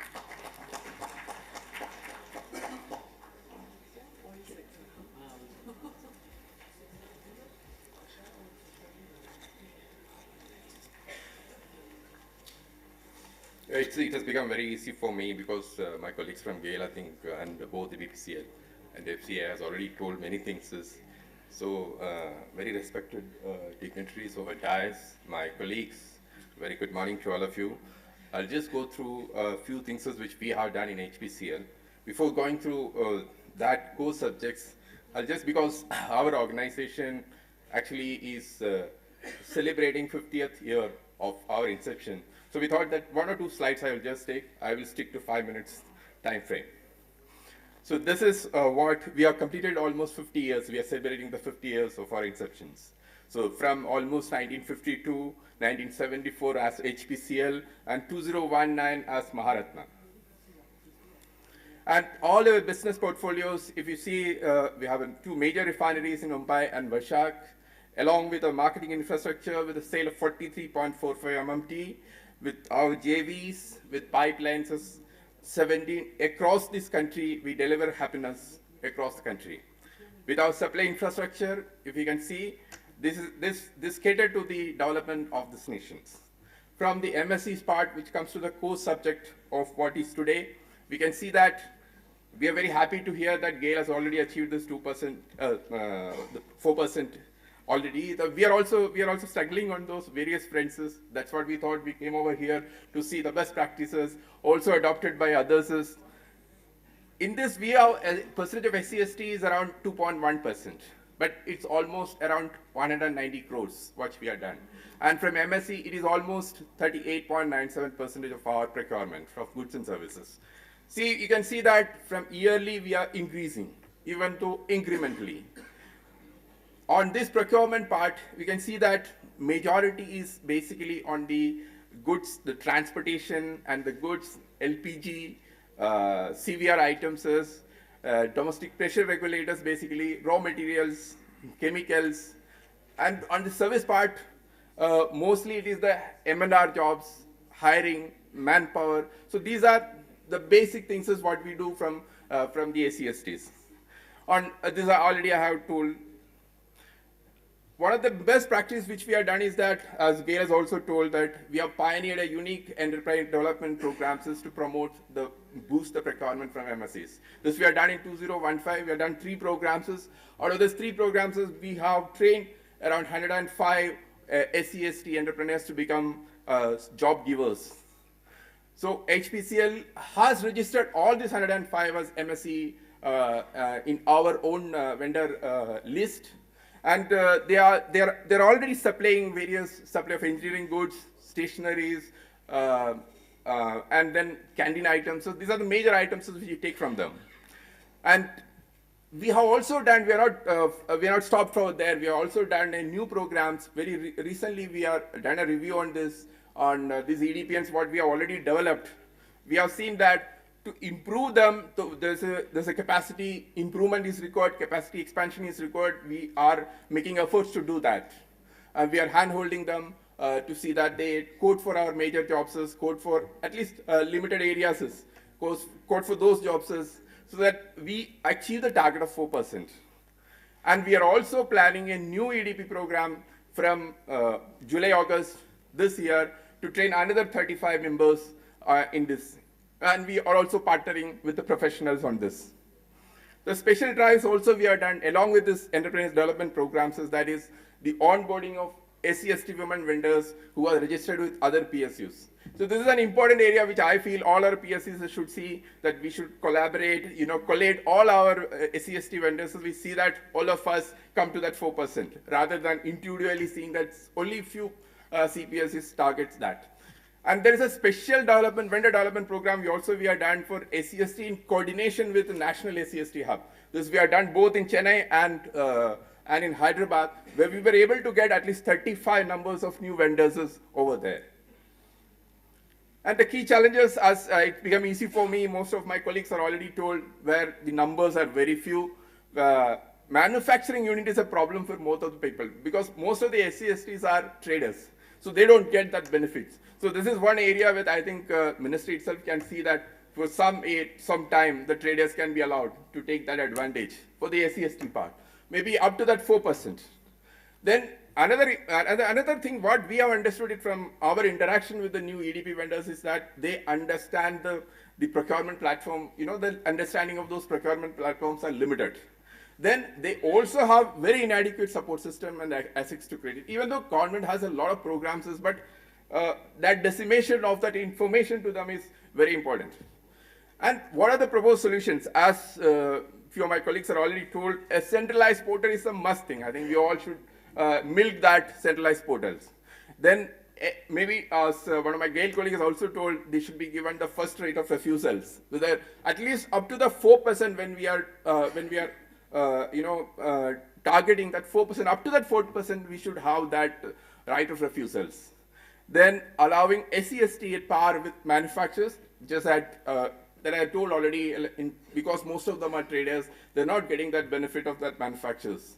And basically targeted training section for all the registration in the GEM portal, because some of those entrepreneurs, when we last met them in February, I mean this month only, they were telling that they don't know how to do a catalog in GEM. So it becomes important for all of us to disseminate our information, to handhold them. And this is one of few of the success stories of our EDP programs, is where Vigyan Bhawan is a mother of two. She's already doing more than 1 crore rupees. Today she's handling work orders, she's handling our works, and she's also handling other PSU works. And Mansi is also, after completing this EDP programs, she has her own, launched her own brand of manufacturing, this own bakery brands. She's also doing very good. So these are few of the success stories after our EDP programs. Thank you very much. Only I just wanted to share a few anecdotes from the last vendor program, development program, the review what we have done. So when we were doing this review, with above all of these things, one of our vendor has told us, who was done with EDP, that sir, when we go to people, see, I am first in my college. I was very first. I do very good training sessions. But when as soon as I go to anybody, they ask me my profile. I tell them I am an SC/ST vendor. The entire thing changes. So there's an attitudinal change also required. I hope that will also come. Thank you very much.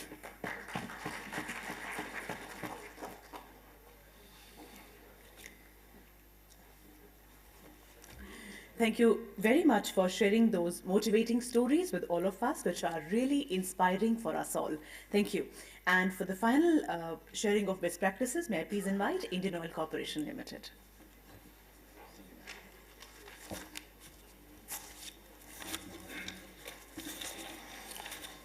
Good afternoon, everybody. Especially thanks to Ipsita ma'am and Mercy Power ma'am and all other members. As this is the last presentation, so I have to also cover all public sector pain as well as our best policies. Because as I have gone through all the presentation, best practices, normally we have all covered all the aspect of the policies. So that is nothing new. But as GAIL, IOCL, HPCL, all are specialized engineering products. So we require some special training, some special material, which is currently not available for the SC/ST vendors. So we need support to them. And as the dynamic leadership of Mercy ma'am, we have gone through large number of vendor development program. On that, we have trained certain vendors which give a really enthusiasm to us, or they gave participation, and that's why all public sector participation has increased from the previous years. These are some products which are already covered in the previous presentation by other public sector. These are the construction, repair, horticulture. Mostly these are the very low item compared to our procurement cycle. These are the best practices. This is the 50% submission for PBG, SD amount, regular vendor development program. 93 we have done. Certain has those 254. So our, especially for the SC/ST 17, we have done across the India. And the large number of email we have already issued to the NSSH vendor. Now, as Mr. Srivastava has told us about the TReDS, I want to inform that in the last week, under the dynamic leadership of our CGM, we have issued 10,000 email, and we are going to give a workshop on the coming week, and allows with the help of RXIL, they are going to waive off this transaction fees, and they have to only give rupees 600 for the bond. So this is the action the top management are going to take for the TReDS. Because 10,000 email has been issued by us, and we are expecting at least 1,000 onboarding on TReDS. So this is a very tough task for us, but we are going to achieve within this month. The challenges already, I already told that that is an engineering item in which number of vendors are very less. But as I am in procurement, I have observed that the earlier one, the problem कि कोई display नहीं करना चाहता था. अभी ऐसा नहीं है. अभी SC/ST vendor ये कितना बड़ा change है कि खुद आके बोलते हैं कि हम SC हैं, ST हैं, हमको benefit मिलना चाहिए. तो this is the change due to I think government की policies के वजह से. अभी मेरे को मतलब मैं अपना 5 साल के अनुभव में I have seen कि कोई अभी छुपाना नहीं चाहता, जो कि पहले 5 साल पहले लोग बताने से डरते थे. That has been changed, man. अभी खुद से बोलते हैं मेरा SC/ST में क्या benefit मिल सकता है. So that is a really change. I think we should clap to our whole government policies for this. And this is the success story of this one vendor. This is Hema from company of Athom. अभी तक जितने में policies में देखता था, कभी bakery में, कभी हम लोग छोटे-छोटे में. This lady has come to us in our team कि हमको कुछ flame proof item का थोड़ा सा knowledge है, क्या हम बना सकते हैं. We have gone through it. Financially हमने help किया. हमारी टीम ने फिर इसको पैसा कैसे बैंक से ये सब करके finally she got the order, she executed it. और अभी आप सोचिए फ्लेम प्रूफ में इसका turnover is near about 2 crore. तो मेरा मानना है जो गवर्नमेंट तो पॉलिसीज में जो कर सकती थी मैं कर ही रहे हैं, बट अगर हम लोग इन हाउस जाके अगर हम करेंगे तो हमें लगता है हमारा टारगेट भी 4% is not our target. Our target should be 50%. हम अचीव नहीं कर पा रहे हैं क्योंकि हमने स्टार्ट अभी लेट किया है. बट हमें लगता है हम लोग जैसे PSEs में एक्टिंग हम लोग मतलब एक्टिव होकर कर रहे हैं और with the help of top management we definitely achieve all this target. So I need कि I want to assure our dignities कि पब्लिक सेक्टर सिर्फ टारगेट अचीव करने में बिलीव नहीं करती, पूरे समाज में अगर ये इम्प्रूव होगा तो वो बेटर रहेगा.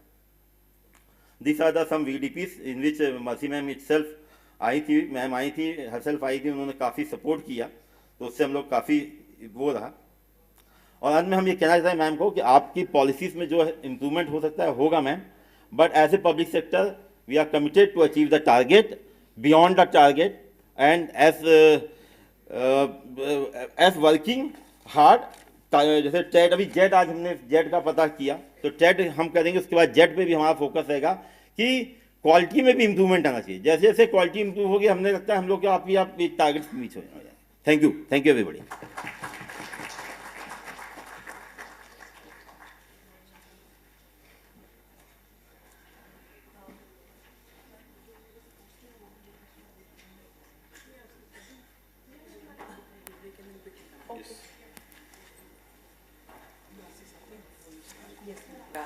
Just want to thank all the presenters, and due to the paucity of time, I think we won't have much time for open discussion, but I request all the presenters to kindly share your PPT, especially the suggestion part we would like to examine and consider. Thank you. Thank you very much. और आपकी presentation से जो IOCL की presentation हमने सुनी है, एक बात याद आती है that community is not just another stakeholder in the business, but the very purpose of existence of any enterprise. Thank you very much for that wonderful presentation of your best practices. Ladies and gentlemen, as ma'am said, and as we all know that we have dearth of time, or hum open discussion. Just 1 minute, just 1 minute. Yeah, so you're skipping the open discussion, that's fine, but just one point I wanted to add. We are in the process of amending the MSME, the PPP for MSE, Micro and Small Enterprises order. So 2 inputs that we require from you. One is how best to make this more effective. We've already discussed a lot about how to procure from more and more SC/ST entrepreneurs. That's one input we require. And the other is the 358 items that are reserved. Mercy did show in her slide that we've reached up to 464. That is all based on your inputs. But if you have any further inputs about how to revise the list, especially with services to add, right now the list has only goods which can be procured from micro and small enterprises. Please do give your inputs to us. You can mail to us, and please do that over the next 2 weeks. Thank you. Thank you very much, and let's thank all the presenters, all the speakers for sharing their best practices. Sabhi ke liye zordar taaliyan. Thank you very much for taking time and sharing those wonderful insights on the good work that you're doing. Ladies and gentlemen, the Honorable Minister will be here very soon. We have only 10 minutes for the tea break. और हम निवेदन करते हैं कि please 10-12 minute के अंदर आप please वापस आकर बैठें, so that as soon as the Minister arrives, we are able to begin with the next session wherein we will have the felicitations and the award ceremony. Thank you.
ST वर्ग के उद्यमी इन कई सब scheme से लाभान्वित हो रहे हैं। आप भी इस योजना का लाभ उठाइए। अधिक जानकारी के लिए www.scstHub.in पर जाएं।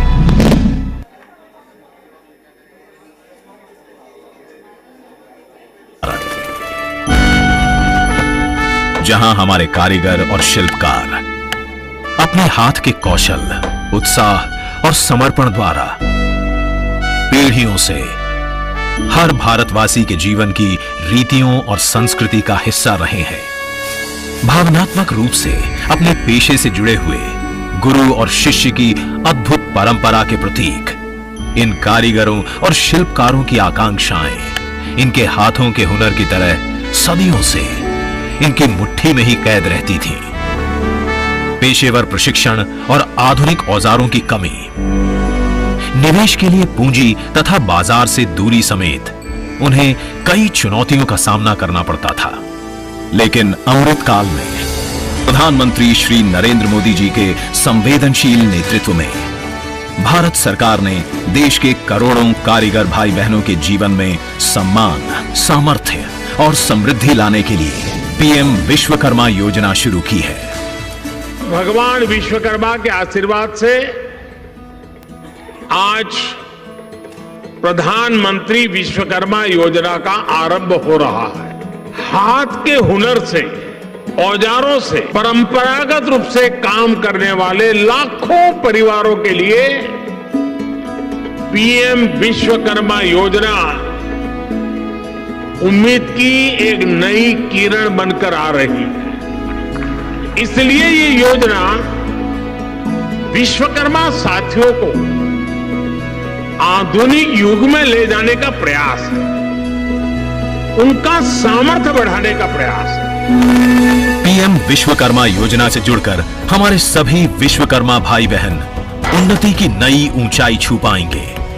प्रधानमंत्री श्री नरेंद्र मोदी के दूरदर्शी नेतृत्व में इस योजना का लाभ 18 प्रकार के पारंपरिक कारीगर और शिल्पकार उठा सकते हैं, जिनमें सुथार, बढ़ई, नाव निर्माता, अस्त्रकार, लोहे का काम करने वाले, सुनार, कुम्हार, मूर्तिकार, पत्थर तराशने वाले, पत्थर तोड़ने वाले, ताला बनाने वाले, हथौड़ा और टूल किट निर्माता, टोकरी, चटाई, झाड़ू बनाने वाले, कॉयर बुनकर, गुड़िया और खिलौना निर्माता, मछली निवेदन है कि प्लीज अपने अपने स्थान पर बैठ जाएं।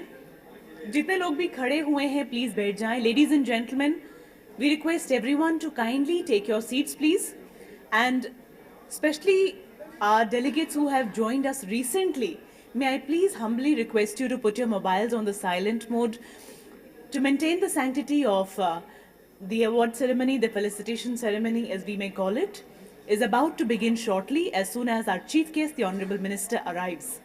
सभी से निवेदन है कि कुछ समय के लिए अपने मोबाइल्स को साइलेंट पर ही रखें, और मैं अवॉर्डीज के नाम अब यहाँ पर अनाउंस करने जा रही हूँ। आप सभी लोग प्लीज अपने सीक्वेंस के अकॉर्डिंग इस तरफ बैठें। यहाँ पर अवॉर्डीज को बैठना है towards my left hand side, towards your right. Food corporation of India, सबसे पहले आप बैठेंगे ताकि आप आ सकें। आप बैठे रहिए, मैं सिर्फ अनाउंसमेंट इसलिए कर रही हूँ ताकि आपको पता रहे कि आपको जल्दी आना है। GAIL India limited, Hindustan petroleum, please raise your hands if you are there. सब प्लीज आगे आकर बैठें। जो लोग पीछे हैं, खास तौर पे जिनके नाम मैं अनाउंस कर रही हूँ, आप प्लीज सब लोग आगे आकर इस तरफ को बैठें। This is a special designated place for all the awardees so that we don't take much time in inviting the awardees on the stage, because the Honorable Minister will have very less time. Already हमें काफ़ी कुछ हटाना पड़ा है, lamp lighting etcetera, because he has less time due to his meetings जिनके लिए उन्हें जाना पड़ेगा इसके बाद। इसलिए अवॉर्डीज से निवेदन है कि प्लीज़ आप जल्दी स्टेज पे आएंगे विदाउट टेकिंग मच टाइम। ये हम्बल रिक्वेस्ट है हमारी ओर से। Chennai petroleum corporation limited, India Optel limited, NMDC, भारतीय नाभिकीय विद्युत निगम, प्लीज रेज योर हैंड, भारतीय नबकीय विद्युत निगम, I can't find anybody. Power Finance Corporation Limited, National Small Industries Corporation, National Small Industries, okay. अंतरिक्ष Corporation, okay. Please आप इस एरिया में बैठें, अवॉर्डी सेगमेंट में. National Handicap Finance and Development Corporation, National Handloom Development Corporation, Telecommunications Consultants, Food Corporation of India, okay. Kamarajar Port Limited, Konkan LNG, please raise your hands. Okay. Dedicated Freight Corridor, Indian Railway Finance Corporation, Central Cottage Industries Corporation,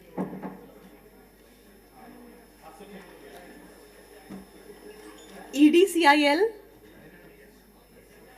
SJVN Thermal Limited, SJVN Thermal, National Handicap Finance, okay. Indian Oil, Food Corporation, okay. ECGC Limited, sir आगे आकर बैठें please इस तरफ.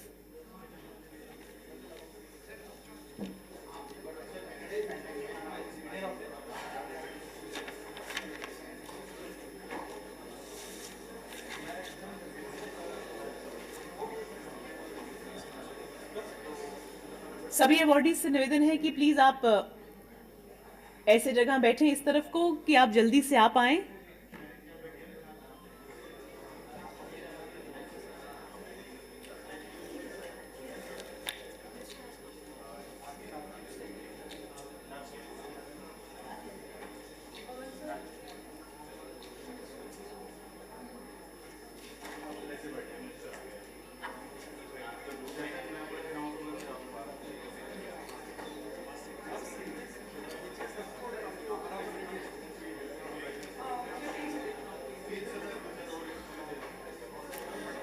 Ladies and gentlemen, the Honourable Minister has arrived in the premises. He will be here soon. May I please request everyone to take your seats as soon as possible. Our chief guest has already arrived in the premises. He is going to be here very soon. सभी से पुनः निवेदन है कि अपने mobiles please check कर लें क्योंकि हमारे पहले टेक्निकल सेशन में बहुत मोबाइल्स रिंगिंग मोड पर रह गए थे. एक बार प्लीज आप चेक करें. I request everyone so that we can maintain the decorum of the felicitation ceremony which we are about to begin. Please take your seats, everyone.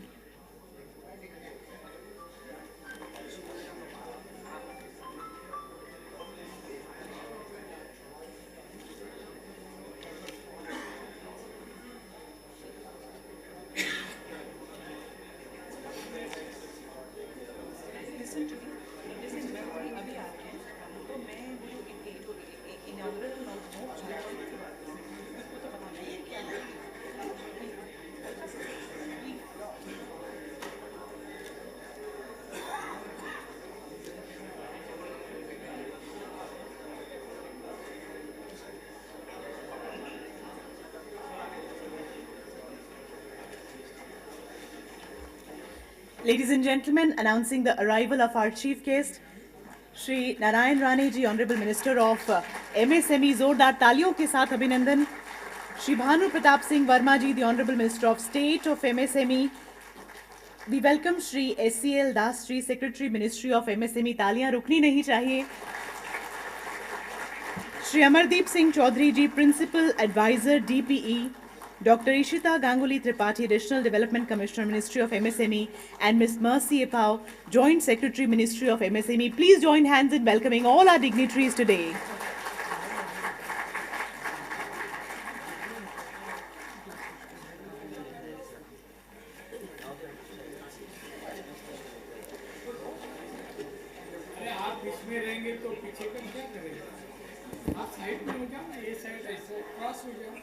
जी बिल्कुल व्यवस्था को बनाएं ताकि पीछे जो बैठे लोग हैं वो भी देख पाएं.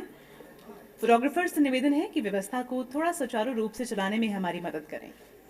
Ladies and gentlemen, on behalf of the Ministry of MSME, we welcome you all once again to the CPSE Conclave on Public Procurement Policy to achieve the mandate set up by the Government of India. Today in this event, we will recognize CPSEs for their efforts. They will be categorized based on their annual procurement, and those excelling will now be felicitated by the Honorable Ministers. Ladies and gentlemen, CPSEs will be recognized in various categories including procurement from SC, ST and women MSCs, as well as for organizing the highest number of vendor development programs. जैसा कि हम शुरुआत कर रहे हैं, कहते हैं जो भरा नहीं है भावों से, बहती जिसमें रसधार नहीं, वो हृदय नहीं, वो पत्थर है जिसमें स्वदेश का प्यार नहीं। शुरुआत करेंगे राष्ट्रगान के साथ। निवेदन है कि सभी अपने स्थान पर खड़े हो जाएं।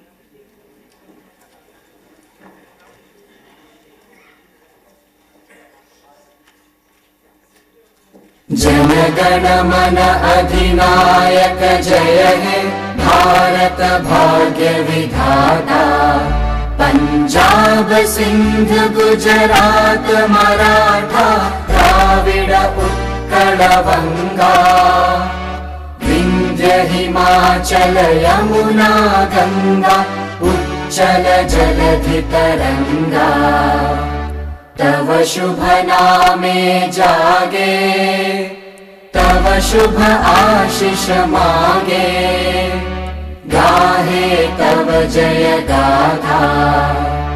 जन गण मंगलदायक जय हे भारत भाग्य विधाता, जय हे जय हे जय हे जय जय जय जय हे।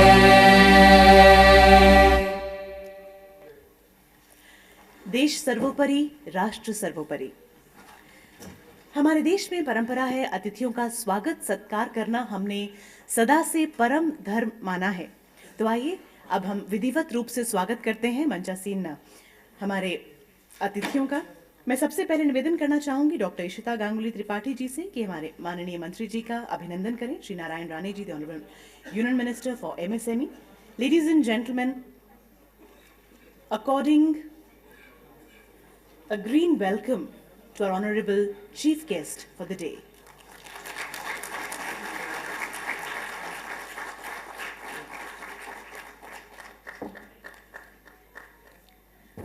Once again, let us welcome the honorable minister.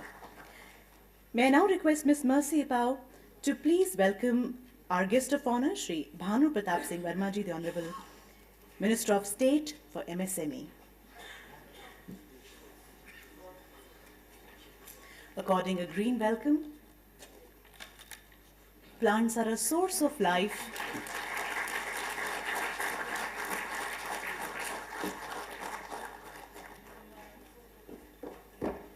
Thank you very much. As we begin this segment, ladies and gentlemen, we will now be presenting a brief report of the technical sessions which have happened in the morning, and this will be presented by Ms. Mercy Pao, Joint Secretary, Ministry of MSME. We welcome you, ma'am.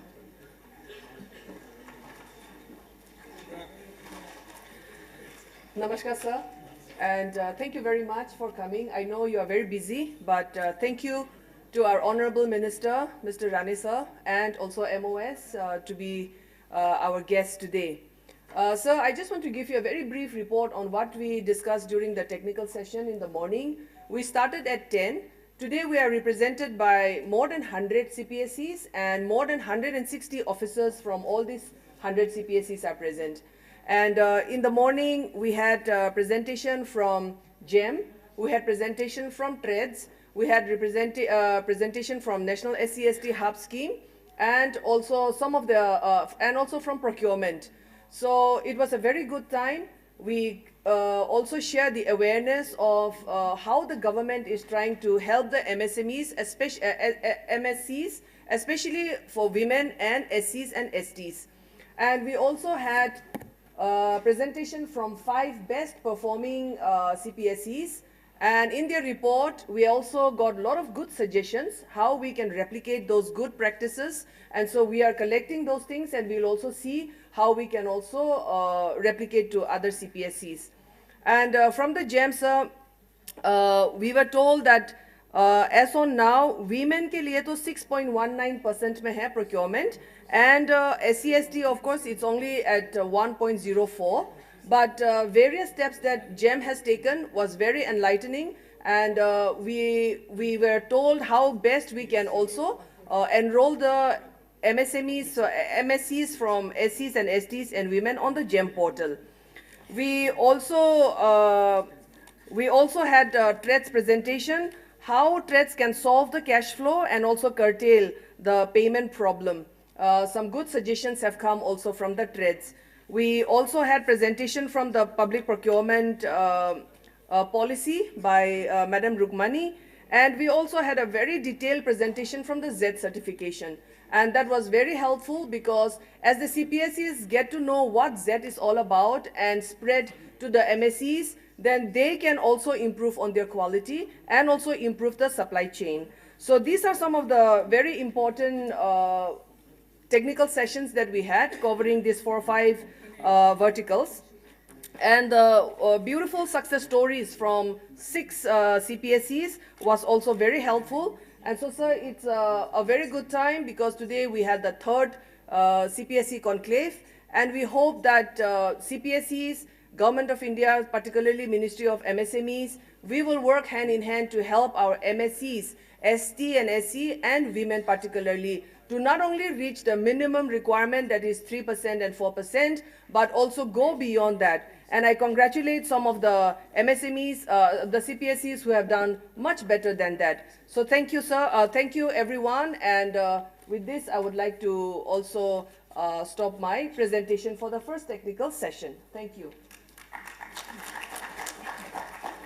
Thank you, ma'am, for giving us the highlights on the technical session that we witnessed in the morning. Thank you very much. Ladies and gentlemen, as we move ahead, may I please invite Shri SCL Das, Secretary, Ministry of MSME, to kindly address the August House, please. Sir.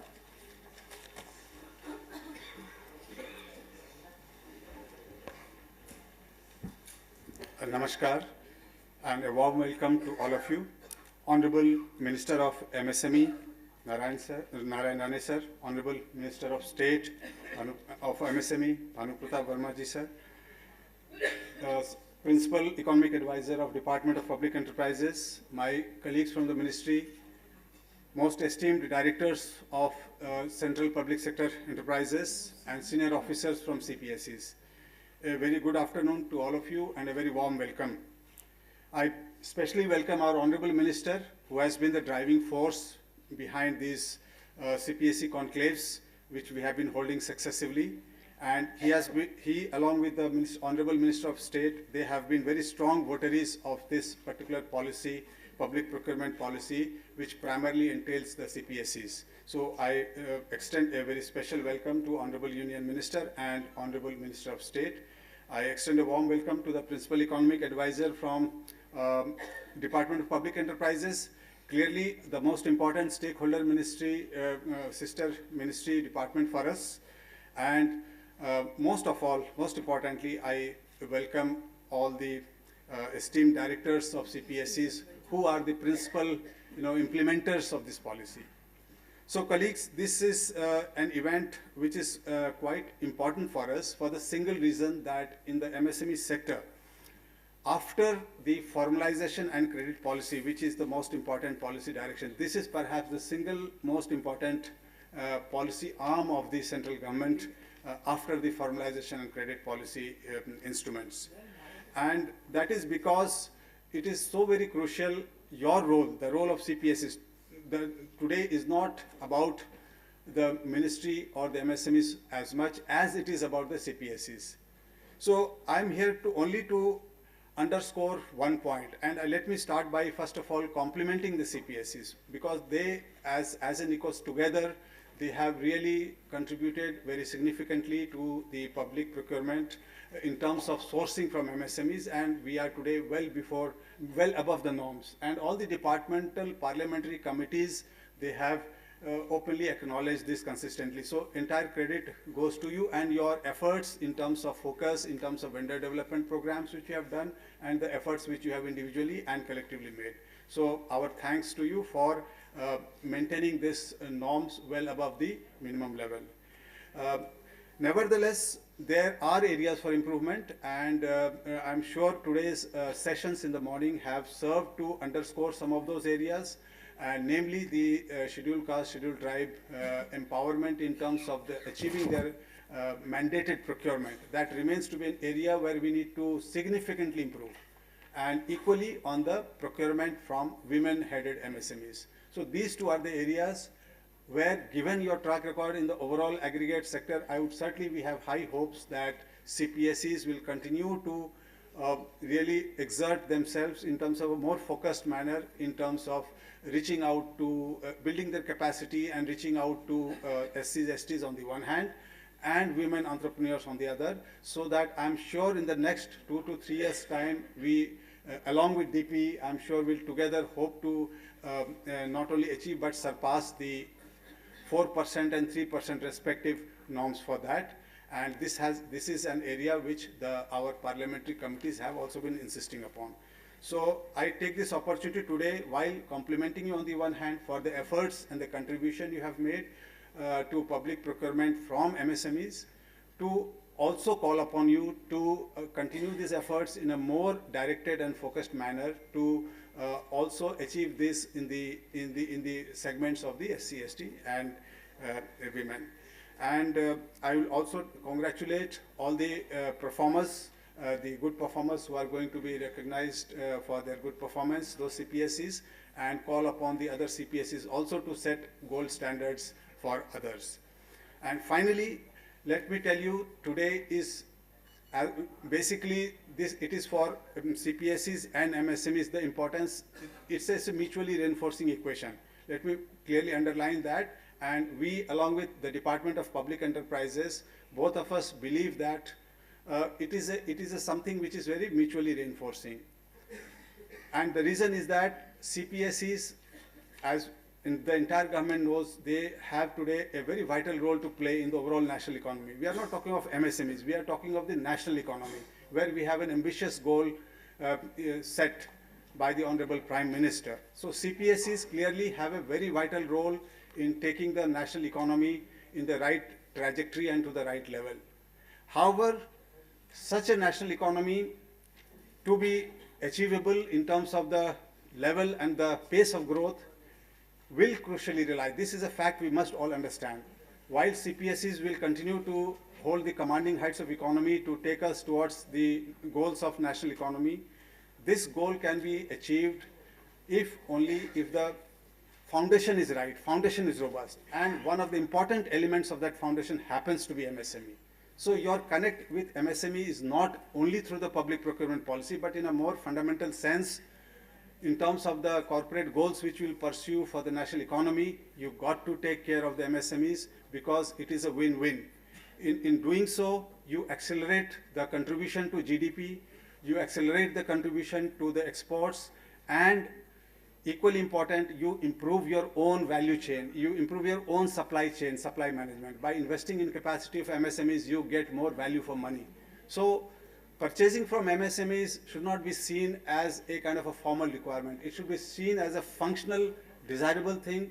In any case, all the developed countries and the other emerging economies, all of them are relying, have relied in the past also. So there is no reason why our CPSEs, which continue to hold commanding heights of the economy and are all poised for higher growth in the future, why they should not also benefit from a very robust MSME economy system.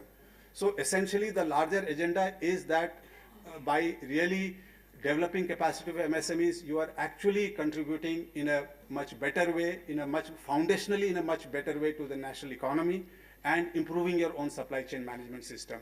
I wanted to take this opportunity in presence of our Honorable Minister and Minister of State and DP Senior Representative to underscore this one point, and trust us when we say that this is the view of the entire Government of India also, because we follow the whole of government approach. So with this, I would once again compliment all the CPSEs, thank them for all their good work, and I hope this MSME conclave will serve to take forward whatever good work we have done to the yet higher goals which all of us will together aspire. Thank you very much, and once again thank to our honorable ministers.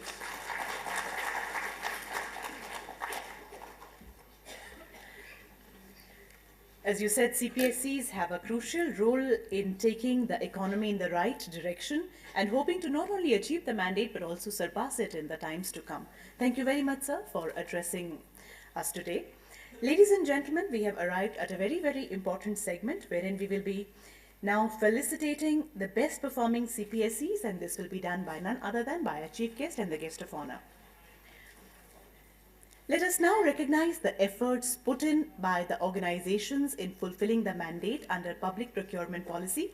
May I please request the Honorable Ministers and our dignitaries on the dais to kindly consent to presenting these felicitations now.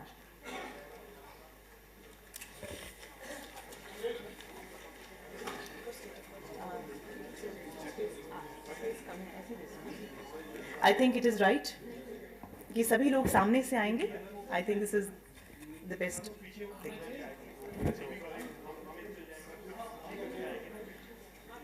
There's no space. तो निवेदन है सभी photographers से कि थोड़ा सा space बनाएं. आइए शुरुआत करते हैं. Ladies and gentlemen, beginning with the first category. Total procurement of rupees 1,000 crore plus from SC/ST owned MSEs.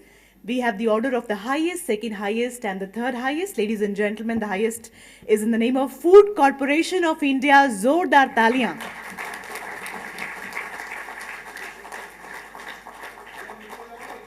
Total procurement of rupees 1,000 crore plus from SC/ST owned MSEs. Once again, let's congratulate Food Corporation of India. The second highest goes to GAIL India Limited. GAIL India Limited.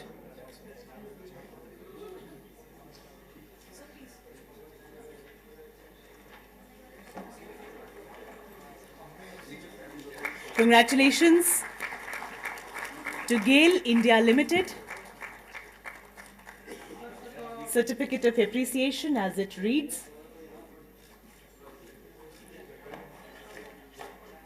The third highest goes to Hindustan Petroleum Corporation Limited.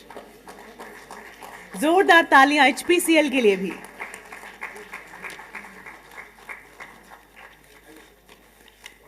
Many congratulations to HPCL. The next category is total procurement between rupees 100 crore to rupees 1,000 crore from SC/ST owned MSEs. The highest goes to Chennai Petroleum Corporation Limited. जोरदार तालियां Chennai petroleum corporation के लिए.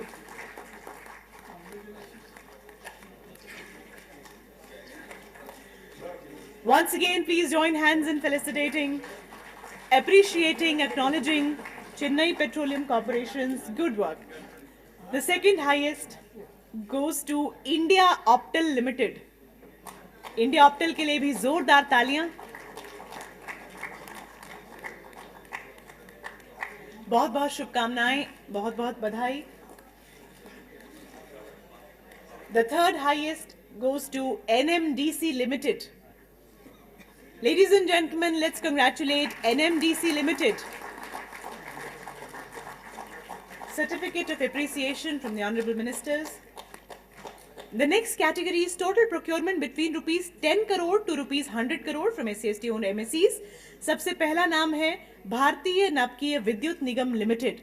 Many congratulations. We're inviting in the order of highest, second highest and third highest. तो सबसे पहला नाम, the highest goes to भारतीय नाभिकीय विद्युत निगम. The second highest is in the name of Power Finance Corporation Limited, PFC. जोरदार तालियां PFC के लिए.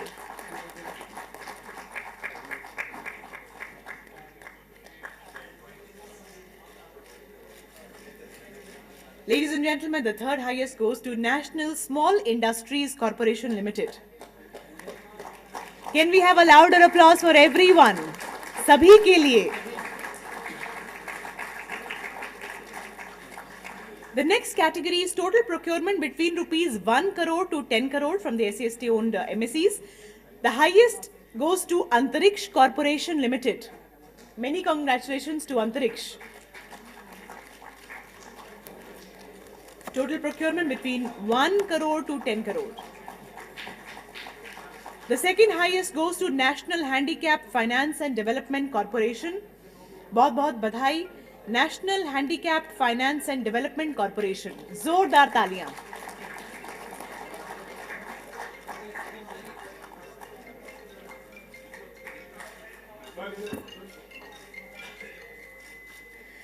The third goes to National Scheduled Tribes and Development Corporation.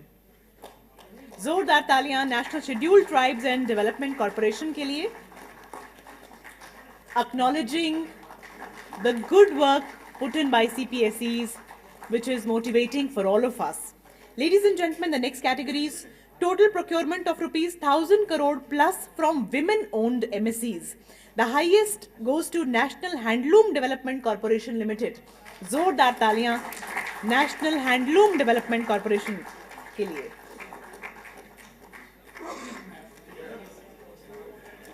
बहुत बहुत शुभकामनाएं।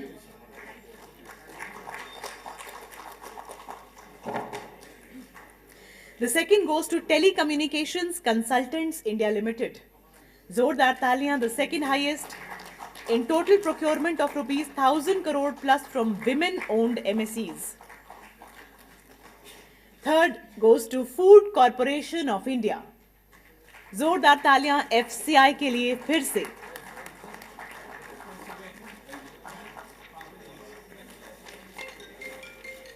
Quickly moving on to the next category, total procurement between rupees 100 crore to 1000 crore from women-owned MSEs. The first goes to Kamarajar Port Limited. जोरदार तालियां Kamarajar port के लिए।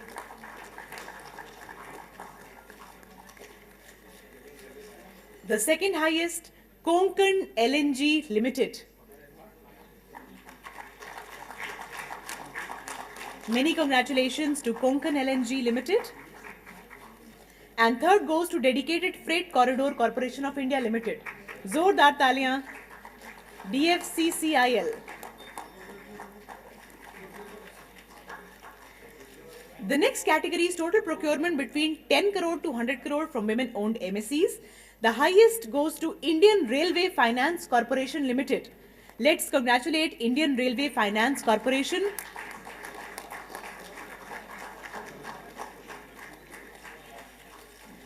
The second highest goes to Central Cottage Industries Corporation of India Limited. Central Cottage Industries. चलिए आगे बढ़ते हैं. The third goes to भारतीय नाभिकीय विद्युत निगम लिमिटेड. जोरदार तालियां इनके लिए भी, भारतीय नाभिकीय विद्युत निगम. Once again,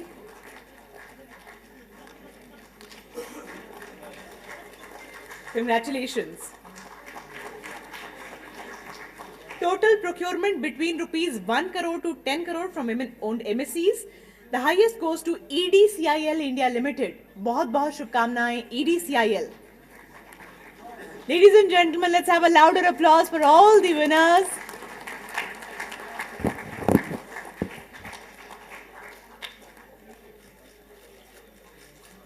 The second goes to SJVN Thermal Limited. The third goes to National Handicap Finance and Development Corporation.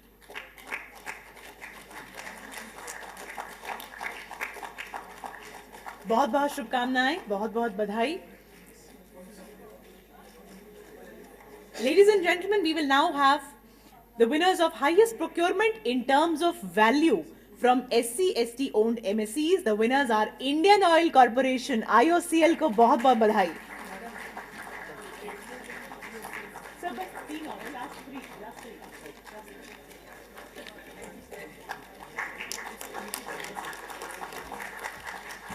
The second, ladies and gentlemen, is the category in the highest procurement in terms of value from women-owned MSEs. It goes to Food Corporation of India. जोरदार तालियां.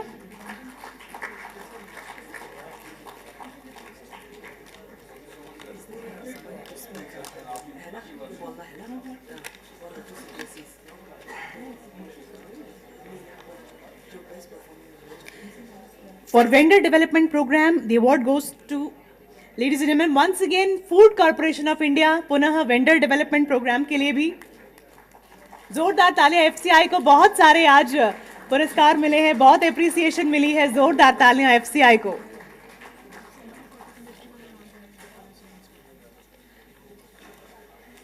Central cottage industry की representative अब आ गए हैं. मैं निवेदन करना चाहूंगी इनका सर्टिफिकेट आप प्लीज लाएं, और तब तक मैं अनाउंसमेंट के लिए in the order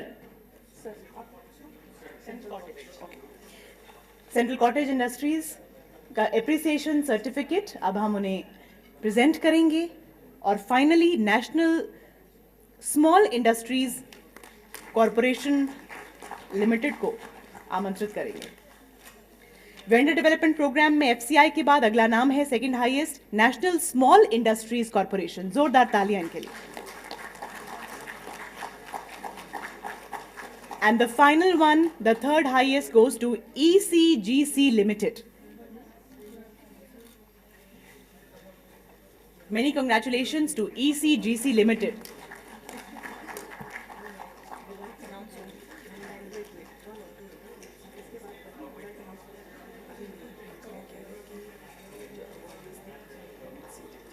Thank you, sir.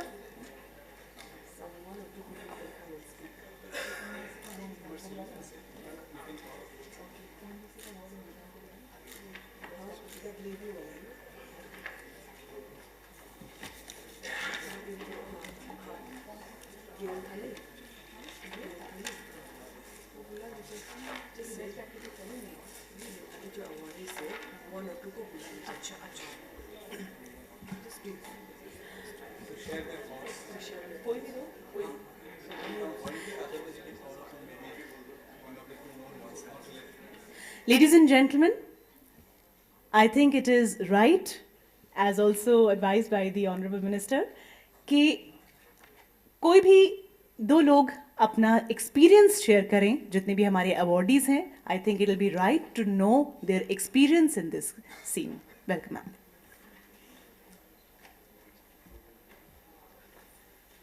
Good afternoon, respected dignitaries on the dais and my colleagues from CPSEs. हम लोग national handloom development corporation weavers के साथ काम करते हैं, हैंडलूम सेक्टर के, जिनको हम लोग यान और डाइस केमिकल सप्लाई करते हैं. तो ये क्षेत्र रूरल बेस्ड क्षेत्र है, और वहाँ पे विमेन और SC/STs की तादाद भी काफ़ी है. तो हम लोग वहाँ तक पहुँचने के लिए अपनी जो ऑफिसेज हैं वो ग्रेजुअली हमने शिफ्ट करना शुरू की रूरल सेक्टर में. तो जैसे हमारी नागपुर में ऑफिस थी तो उसको हम येवला ले गए, अहमदाबाद में थी उसको सुरेंद्र नगर ले गए. तो उससे हमारा वीवर बेस से कांटेक्ट बढ़ा, और हमारी सप्लाई भी बढ़ी इन लोगों को यान की. और ऑब्वियसली जो सेक्टर जिसको MSME इतनी पॉलिसीज से प्रमोट कर रहा है, उस सेक्टर तक पहुंचने में हमको मदद मिली. और हम लोग इन लोगों के लिए एग्जीबिशंस ऑर्गेनाइज करते हैं रूरल ये हैंडलूम सेक्टर के लिए, जो विभिन्न स्टेट्स में भी होती है, और हर महीने करीब महीने में एक एग्जीबिशन हम लोग हैंडलूम आर्ट जनपद में भी करते हैं. तो मेरी रिक्वेस्ट CPSE से रहेगी कि जब भी आप गिफ्ट्स देते हैं तो MSME सेक्टर में जो SC/ST या वुमेन एंटरप्रेन्योर्स और वीवर्स हैं, उनका अगर डेटा हमसे चाहिए तो we can share with you. और गिफ्टिंग में इसको ज़्यादा प्रमोट करें तो हमारा जो MSME मिनिस्ट्री का टारगेट है वो अचीव करने में हमको मदद मिलेगी. धन्यवाद.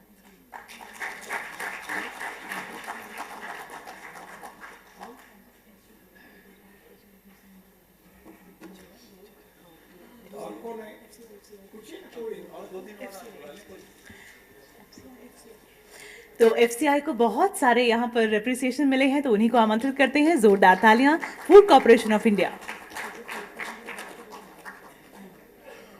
चार मिलने का क्या वजह है पूछो.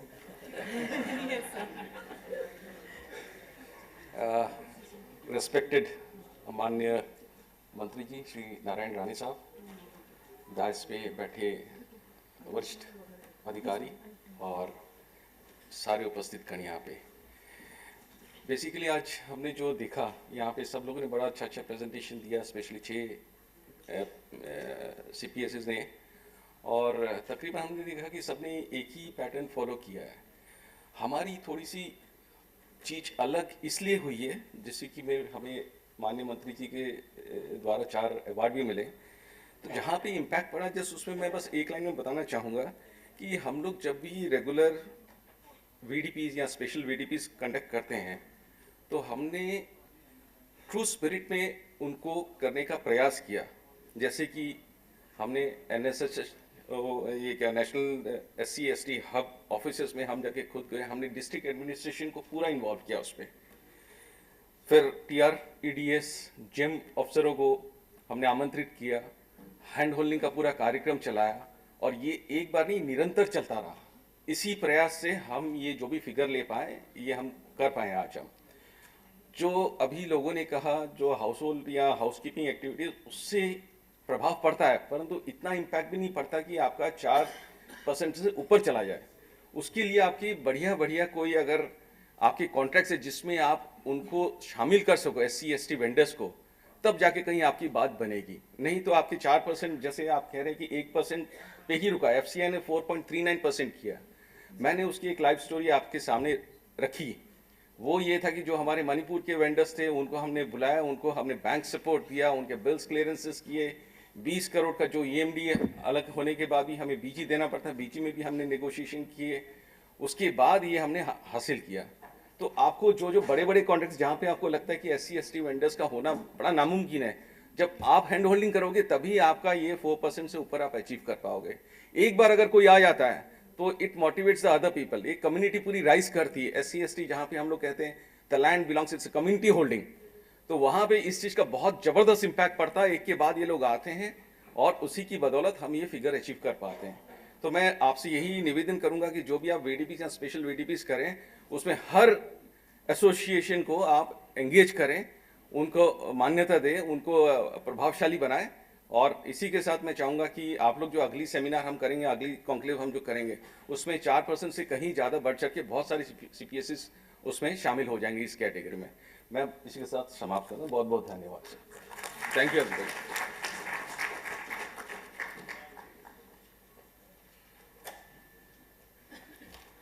Thank you for sharing those best practices with us. बहुत बहुत बधाई आपको. Ladies and gentlemen, before we invite GAIL and IOCL for their sharings, हमारे एक विजेता जो अभी आए हैं, हम निवेदन करना चाहेंगे माननीय मंत्री जी से कि प्लीज़ आप SJVN का जो ऑनर है उन्हें प्लीज़ प्रेजेंट करने की कृपा करें. They've just arrived. It's a humble request to you to kindly please present their award to them, please. SJVN Thermal.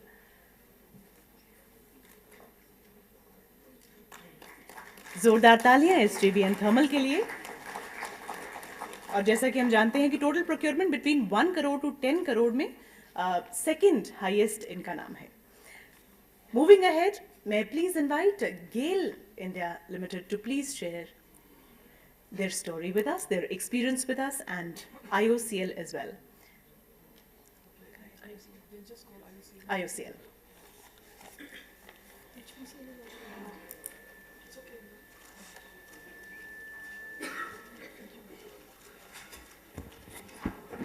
A very good afternoon to the dignitaries of the dais, as well as the dignitaries present in front of me from the CPSEs.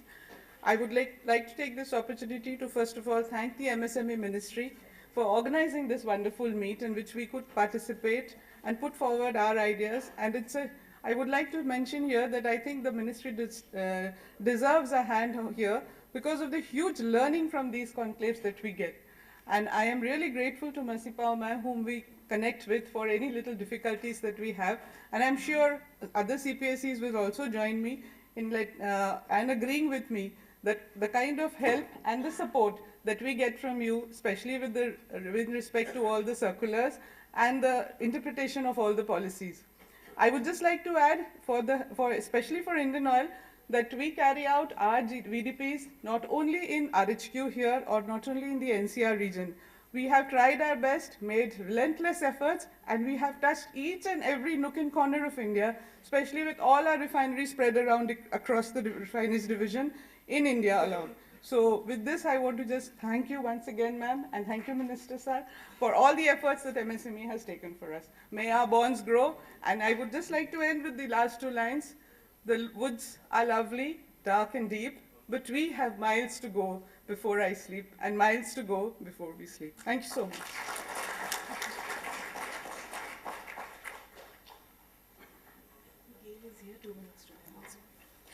Thank you very much, and it is really wonderful to know the experiences of all the award winners today. And finally, we would be requesting GAIL India Limited to please also share their experience with us.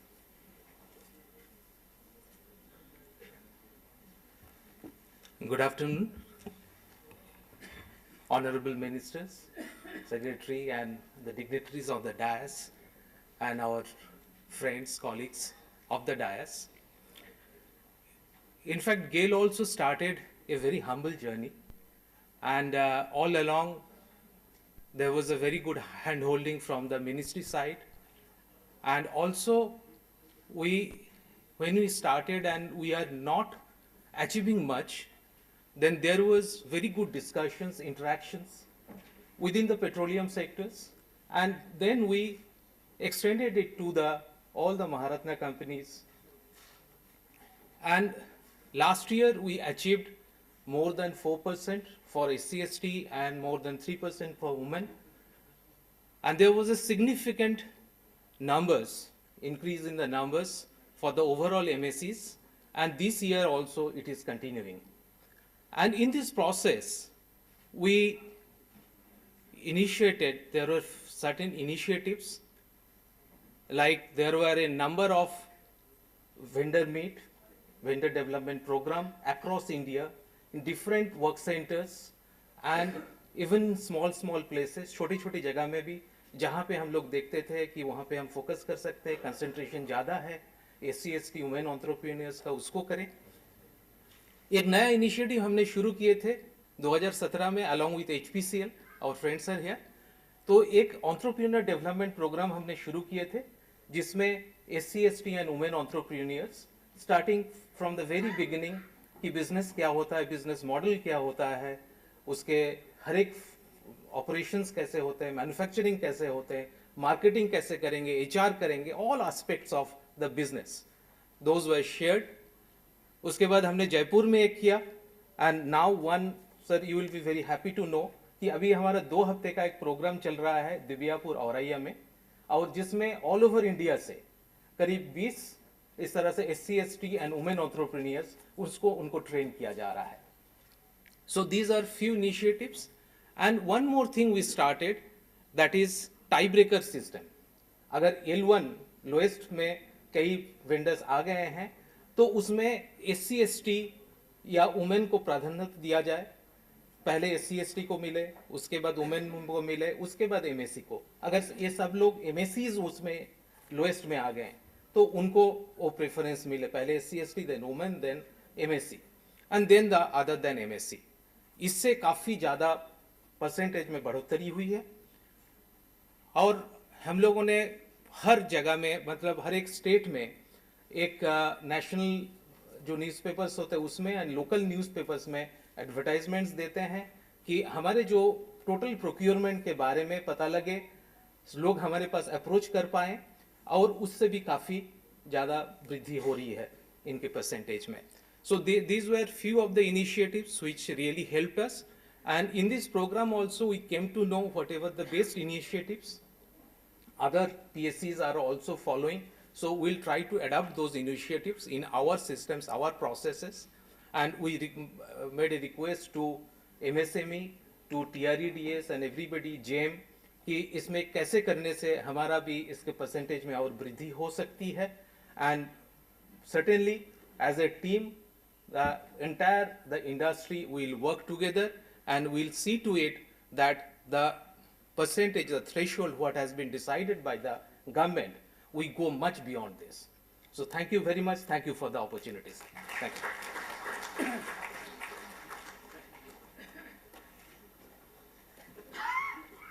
Thank you for sharing your thoughts, views and ideas with all of us. We congratulate all the award winners. सभी को हम बहुत-बहुत बधाई देते हैं. हर चेहरे पर नूर चढ़ा, हर दिल में खुशी समाई है. सभी विजेताओं को उनकी इस जीत की बहुत-बहुत बधाई है. Many congratulations and may it serve as motivation to all of us. Ladies and gentlemen, we now have the results of the MSME Idea Hackathon 3.0 for women. MSME Idea Hackathon for Women gathered 18,888 ideas from women innovators across India. After scrutiny and evaluation, 397 top ideas were selected to receive financial assistance of up to rupees 15 lakhs from the Ministry of MSME. May I please request the Honorable Minister for MSME, Shri Narayan Rane ji, and as well as the other dignitaries on the dais, to kindly please join in. And sir, may I please request you to press the remote button and declare the results. आपसे निवेदन है कि अपने कर कमलों से remote का button दबाकर हैकेथॉन 3.0 के रिजल्ट्स घोषित करने की कृपा करें.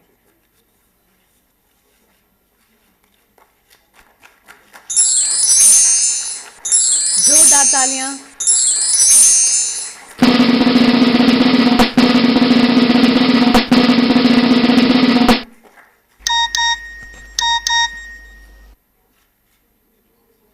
An SMS will be sent.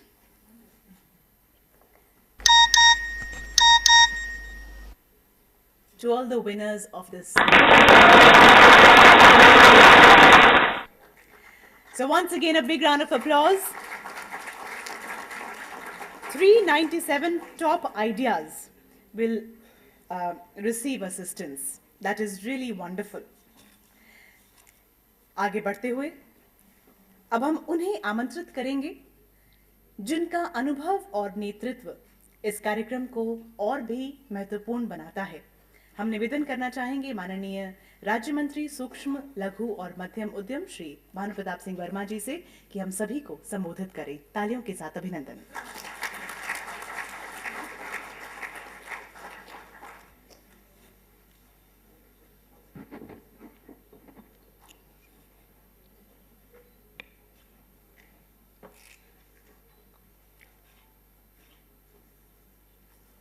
CPSE Conclave on Public Procurement Policy के इस कार्यक्रम में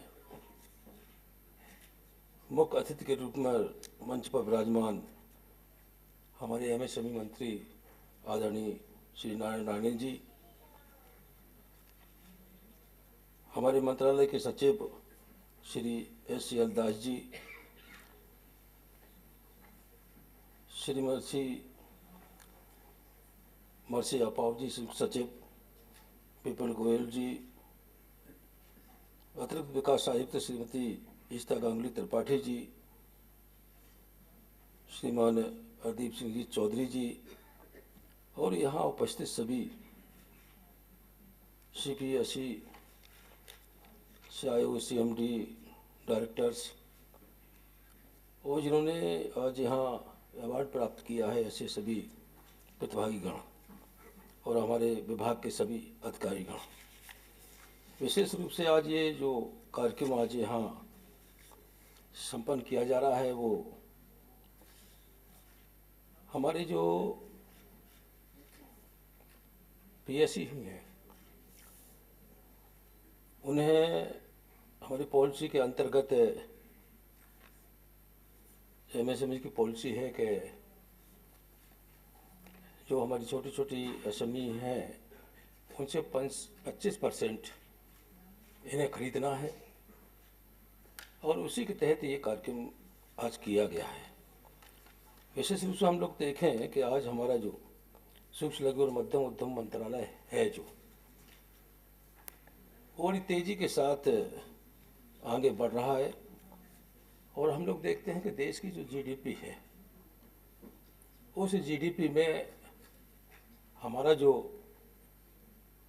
कंट्रीब्यूशन है वो करीब 30% के आसपास देश की GDP में MSME मंत्रालय का भाग उसमें पहुंचता है. और उसी तरह से हम यदि देखें एक्सपोर्ट के मामले में जो हमारा एक्सपोर्ट होता है उसमें करीब 45% का प्रतिभाग हमारा MSME मंत्रालय इसमें करता है। हम लोग अगर इसी तरह ध्यान से देखें कि देश के यशस्वी प्रधानमंत्री नरेंद्र भाई मोदी जी ने उन्होंने एक लक्ष्य दिया है कि भारत की अर्थव्यवस्था को हम $5 ट्रिलियन तक बनाएंगे और $5 ट्रिलियन तक ये अर्थव्यवस्था जब पहुंच जाएगी तो निश्चित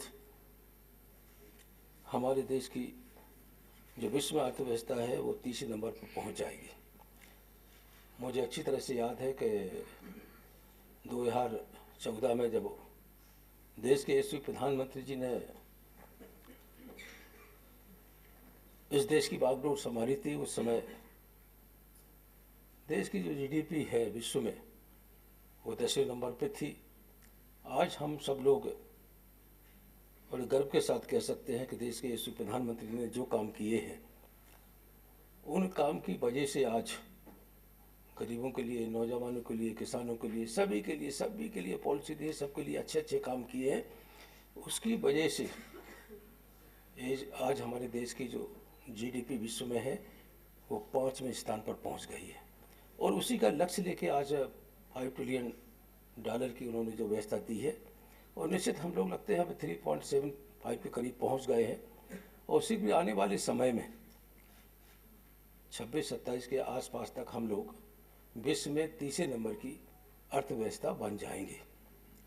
आज मैं कह सकता हूं कि उसी पर देश के यशस्वी प्रधानमंत्री ने हमारे विभाग के ऊपर विशेष ध्यान दिया है और उन्हीं की वजह से आज जो हमारा देश का बजट 2014 में था 3300 करोड़ रुपए का, आज 2023-24 में 22,000 करोड़ के ऊपर आ गया, यानी 7 गुना उन्होंने इस विभाग को बजट दिया है जिससे ये विभाग प्रगति करे, आगे बढ़े। आज मैं कह सकता हूं कि जो हमारे रजिस्ट्रेशन होते हैं उन रजिस्ट्रेशन में उद्यम और उद्यम असिस्टेंट पोर्टल को साथ में जोड़ा है और आज 3.82 करोड़ उद्यमी आज हमारे MSME मंत्रालय के अंतर्गत रजिस्टर्ड हुए हैं, जिसमें आज हम कह सकते हैं करीब 17 करोड़ लोगों को रोजगार मिल रहा है, रोजगार मिला है और आज वो अपनी आर्थिक स्थिति को सुदृढ़ करने के लिए आगे बढ़ रहे हैं। अगर हम लोग ओवरऑल देखें तो निश्चित ही हमारा जो मंत्रालय है वो हर क्षेत्र में प्रगति कर रहा है, क्योंकि देश के यशस्वी प्रधानमंत्री जब कहीं भी कोई मीटिंग होती है किसी विभाग का के बारे में कहें ना कहें, लेकिन वो MSME मंत्रालय के बारे में ज़रूर कहते हैं। कोई नहीं कोई सारी चीज़ें हैं। देश के यशस्वी प्रधानमंत्री ने अभी MSME मंत्रालय को एक प्रधानमंत्री विश्वकर्मा योजना भी दी। उसमें जो गांव में 18 प्रकार के लोग जो रहते हैं उनके लिए योजना दी है कि वो निकल के बाहर आए, जो अपने पारिवारिक धंधे में जुड़े हुए हैं, पुश्तैनी के धंधे में जुड़े हुए हैं, उनके हाथ में कुशलता है, अच्छा काम करते हैं, तो उनके लिए योजना दी है उन्होंने। और इस योजना के साथ साथ उनका भी रजिस्ट्रेशन शायद हुआ है, 1,17,00,000 के करीब शायद रजिस्ट्रेशन हो गए हैं इसमें। 1,26,00,000 अब बताइए, 1,17 का हमारे पास रिपोर्ट था, लेकिन इस समय 1,26,00,000 प्रधानमंत्री विश्वकर्मा योजना के अंतर्गत रजिस्ट्रेशन हो गए। कितनी तेजी से हो गए। इन्हीं में से जब उन्हें छांटेंगे के बाद ट्रेनिंग भी देंगे, देने के बाद ट्रेनिंग में लोग जाएंगे तो उन्हें जितने दिन की ट्रेनिंग होगी, 7 दिन की, 6 दिन की, तो उन्हें 500 रुपये पर डे के हिसाब से स्टाइपेंड भी दिया जाएगा और आने जाने के भत्ते में 1,000 के रूप में उन्हें दिया जाएगा। और जब वो ट्रेनिंग प्राप्त कर लेंगे तो फिर उन्हें 15,000 का एक टूल किट दिया जाएगा, जिससे वो ये सब उस जो व्यक्ति है गांव में धंधा करता है, किसी तरीके से आर्थिक स्थिति अच्छी नहीं है, उसके लिए देश के यशस्वी प्रधानमंत्री ने ये योजना दी है। और इस हिसाब से समझिए 20,000 के करीब आसपास उस व्यक्ति को जिसने ट्रेनिंग ली है, जो गरीब है, जिसके पास कहीं कोई औजार नहीं है, सारी चीज़ें नहीं हैं, आज वो इन सारी चीज़ों को पाके बड़ी तेज़ी के साथ अपने रोज़गार को आगे बढ़ाएगा। और जब रोजगार को आगे बढ़ाने लगेगा तो फिर देश के यशस्वी प्रधानमंत्री फिर कहा कि उन्होंने कहा हम ऐसे व्यक्तियों को जो 18 प्रकार के लोगों गाँव में काम करते हैं उन्हें हम 3 लाख का लोन भी दिलाएंगे और अपनी गारंटी पे दिलाएंगे। और गारंटी के साथ साथ उनका बैंक का जो भी ब्याज होगा 13%, तो उस व्यक्ति से तो मात्र 5% लिया जाएगा। 8% जो कुछ भी होगा वो पैसे सब देश के यशस्वी प्रधानमंत्री ने जो 13,000 करोड़ रुपए इसके लिए सैंक्शन किए हैं 5 साल के लिए, उसमें से वो कोई गरीब आदमी परेशान ना हो, ट्रेनिंग में परेशान ना हो, आने जाने के भत्ते में परेशान ना हो, बैंक का ऋण चुकाने में कोई दिक्कत ना आए, सारी चीज़ इस तरीके से उन्होंने देश के यशस्वी प्रधानमंत्री ने एक योजना, बहुत अच्छी योजना देश के गरीबों के लिए दी है। देश के यशस्वी प्रधानमंत्री जी इसी तरीके से बड़ी तेज़ी के साथ आगे बढ़ते हैं। आज हम लोग देखते हैं कि आज मुझे खुशी है कि आज जो हमारी पॉलिसी है पब्लिक प्रोक्योरमेंट पॉलिसी, उसके अंतर्गत 25% इन CPSE को खरीदना था, लेकिन उन्हें बधाई देता हूं कि उन्होंने 25% ही नहीं 35% खरीद करके ये रिकॉर्ड कायम किया है कि हमने तो एक पॉलिसी बना दी थी 25 तक, लेकिन उन्होंने 35 तक खरीदा है। और 35% तक खरीद के 35% खरीद से अभी हम लोगों ने, कुछ लोगों ने पारितोषिक भी प्राप्त किए हैं। मैं उनसे आशा करता हूं कि विशेष रूप से इस पॉलिसी के अंतर्गत हमारे जो SC/ST लोग हैं, गरीब लोग हैं, जो इस MSME का रजिस्ट्रेशन करा के अपना धंधा कर रहे हैं, अपने कंपोनेंट बना रहे हैं, उनसे भी कुछ खरीद करें, टारगेट बना के खरीद करें। हमारी महिला है, महिलाओं के लिए तो अभी हम लोगों ने देखा है जिस तरीके से हम लोग व्यस्त ने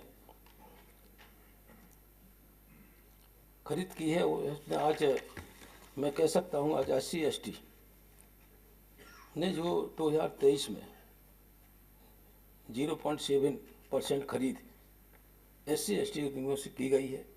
इसे और बढ़ाने, क्योंकि 4% है, 1% भी नहीं है, इसमें बढ़ाने की आवश्यकता है।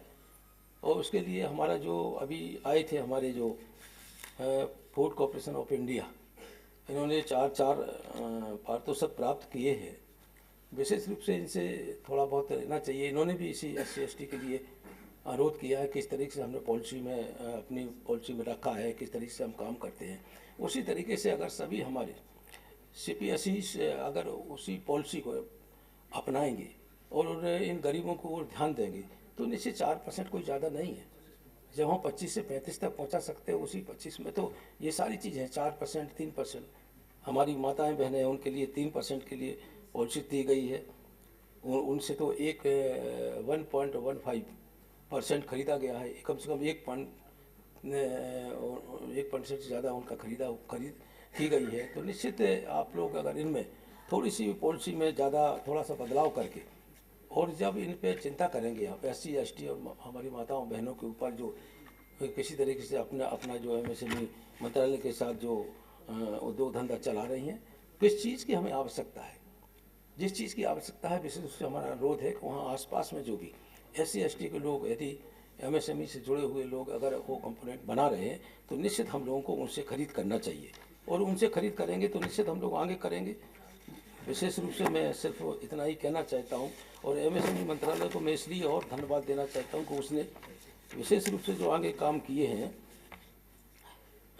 MSME मंत्रालय ने कुछ अपने कंपोनेंट बना के, अभी हम लोगों का जो यहाँ चंद्रयान 3 था उसमें भी उन्होंने स्वनिर्मित कंपोनेंट बनाए हैं, उसमें दिए हैं। INS विक्रांत में भी हम लोग बंगलोर गए थे, देखा था, उसमें कंपोनेंट बने हुए थे। और तेजाज जहाज हैं उसमें भी बना के इन्होंने दिए हैं। तो हमारा SME जो छोटे छोटे उद्योग हैं वो अपने काम में बड़ी तेज़ी के साथ बढ़ रहे हैं। विशेष रूप से मैं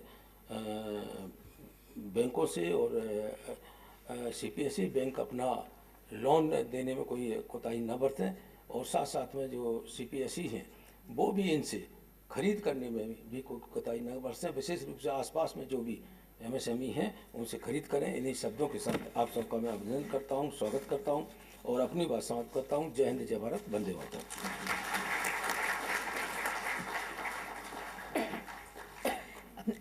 अपने विचार हम सभी के साथ साझा करने के लिए एवं शुभकामनाएं देने के लिए बहुत बहुत आभार।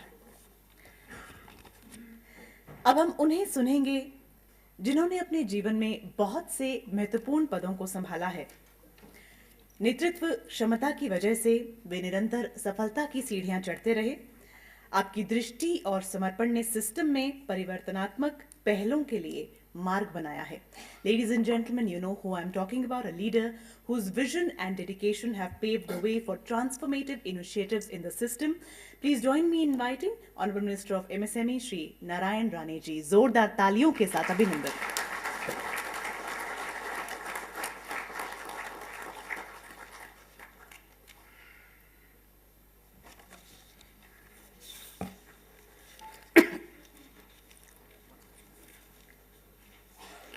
नमस्कार।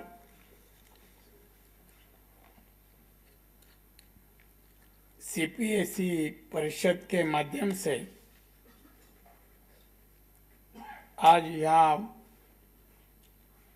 आप हम सब इकट्ठा हुए हैं।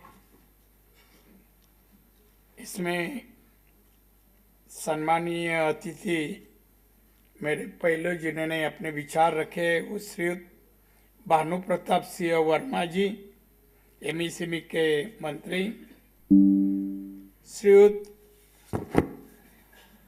SCL Das ji, secretary, Shrimati mercy इपाओ, संयुक्त सचिव एमएसएमई, श्रीयुत अमरदीप सिंह चौधरी, मुख्य सलाहकार DPE, Shrimati Ishita Ganguly, ADC MSME, या उपस्थित सभी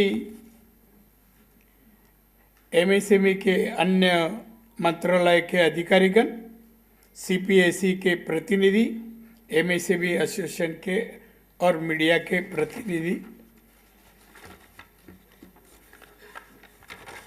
सबसे पहले मैं इस वर्ष के CPSE परिषद में उन सभी महिलाओं को बधाई देना चाहता हूं जिन्हें MSME आइडिया हैकेथॉन 3 वर्ष के लिए चुना गया है। मुझे बताया गया है कि महिलाओं के लिए विशेष रूप से जून 2023 में शुरू की गई इस योजना में लगभग 19,000 ऑनलाइन आवेदन प्राप्त हुए। कई स्तरों की जांच पड़ताल के बाद 680 आइडिया उपयुक्त पाए गए। इन आइडिया की केंद्रीय स्तर पर समीक्षा के बाद आज 397 महिला प्रत्याशियों को चुना गया है जिन्हें योजना के अनुसार वित्तीय सहायता जारी की जाएगी। मैं सर्वश्रेष्ठ प्रदर्शन करने वाले सार्वजनिक उपक्रमों और उनके अधिकारियों को भी बधाई देना चाहता हूं, जिन्हें आज विशेष रूप से सम्मानित किया गया है। साथियों, MSME हमारी अर्थव्यवस्था की रीढ़ है। उद्यम और उद्यम अशिष्ट पोर्टल पर रजिस्टर लगभग 3 करोड़ 83 लाख MSME देश भर में 17 करोड़ से भी अधिक लोगों के लिए रोजगार का माध्यम बने हुए हैं। हमारे पंतप्रधान श्री नरेंद्र मोदी जी ने देश के विकसित राष्ट्र बनाने का संकल्प किया है। हमारे CPSE निश्चित रूप से इस विजन को साकार करने में महत्वपूर्ण भूमिका निभा सकते हैं। वह अपनी आपूर्ति श्रृंखला में अपना योगदान बढ़ाकर MSME को बढ़ावा देने की, क्योंकि इस इकाइयों ने केवल बड़े उद्यमों और CPSE के लिए सहायक इकाइयों के रूप में कार्य करने की, बल्कि अंतिम आउटपुट और लाभप्रदता में भी वृद्धि करती है। MSME को सपोर्ट करने के लिए सरकार ने सार्वजनिक खरीद नीति बनाई है, जिसमें CPSE को अपनी खरीद का कम से कम 25% MSE करना पड़ता है। इसी पॉलिसी के तहत SC/ST और महिलाओं के स्वामित्व वाले MSE से खरीद का कोटा भी फिक्स है।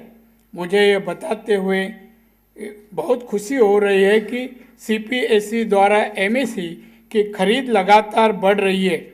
वर्ष 2017-18 में CPSE द्वारा लगभग 26,000 करोड़ रुपए की खरीद MSc की गई है। पिछले वर्ष बढ़ाकर लगभग 65,000 करोड़ रुपए की हो गई है, जिसमें 2,36,000 से भी ज़्यादा MSME लाभान्वित हुए।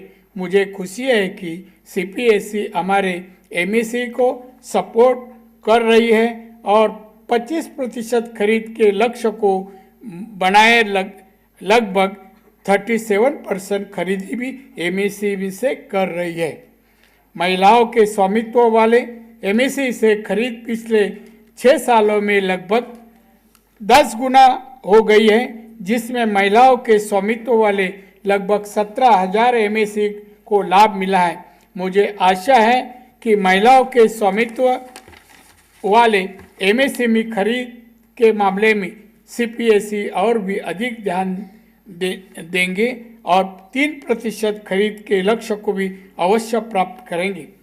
जहाँ तक SC/ST स्वामित्व वाले MSE से खरीद का सवाल है, वर्ष 15-16 में वह खरीद केवल 99 करोड़ रुपए की थी, जो पिछले वर्ष लगभग 15 गुना बढ़कर 1,500 करोड़ रुपए से भी अधिक हो गई है।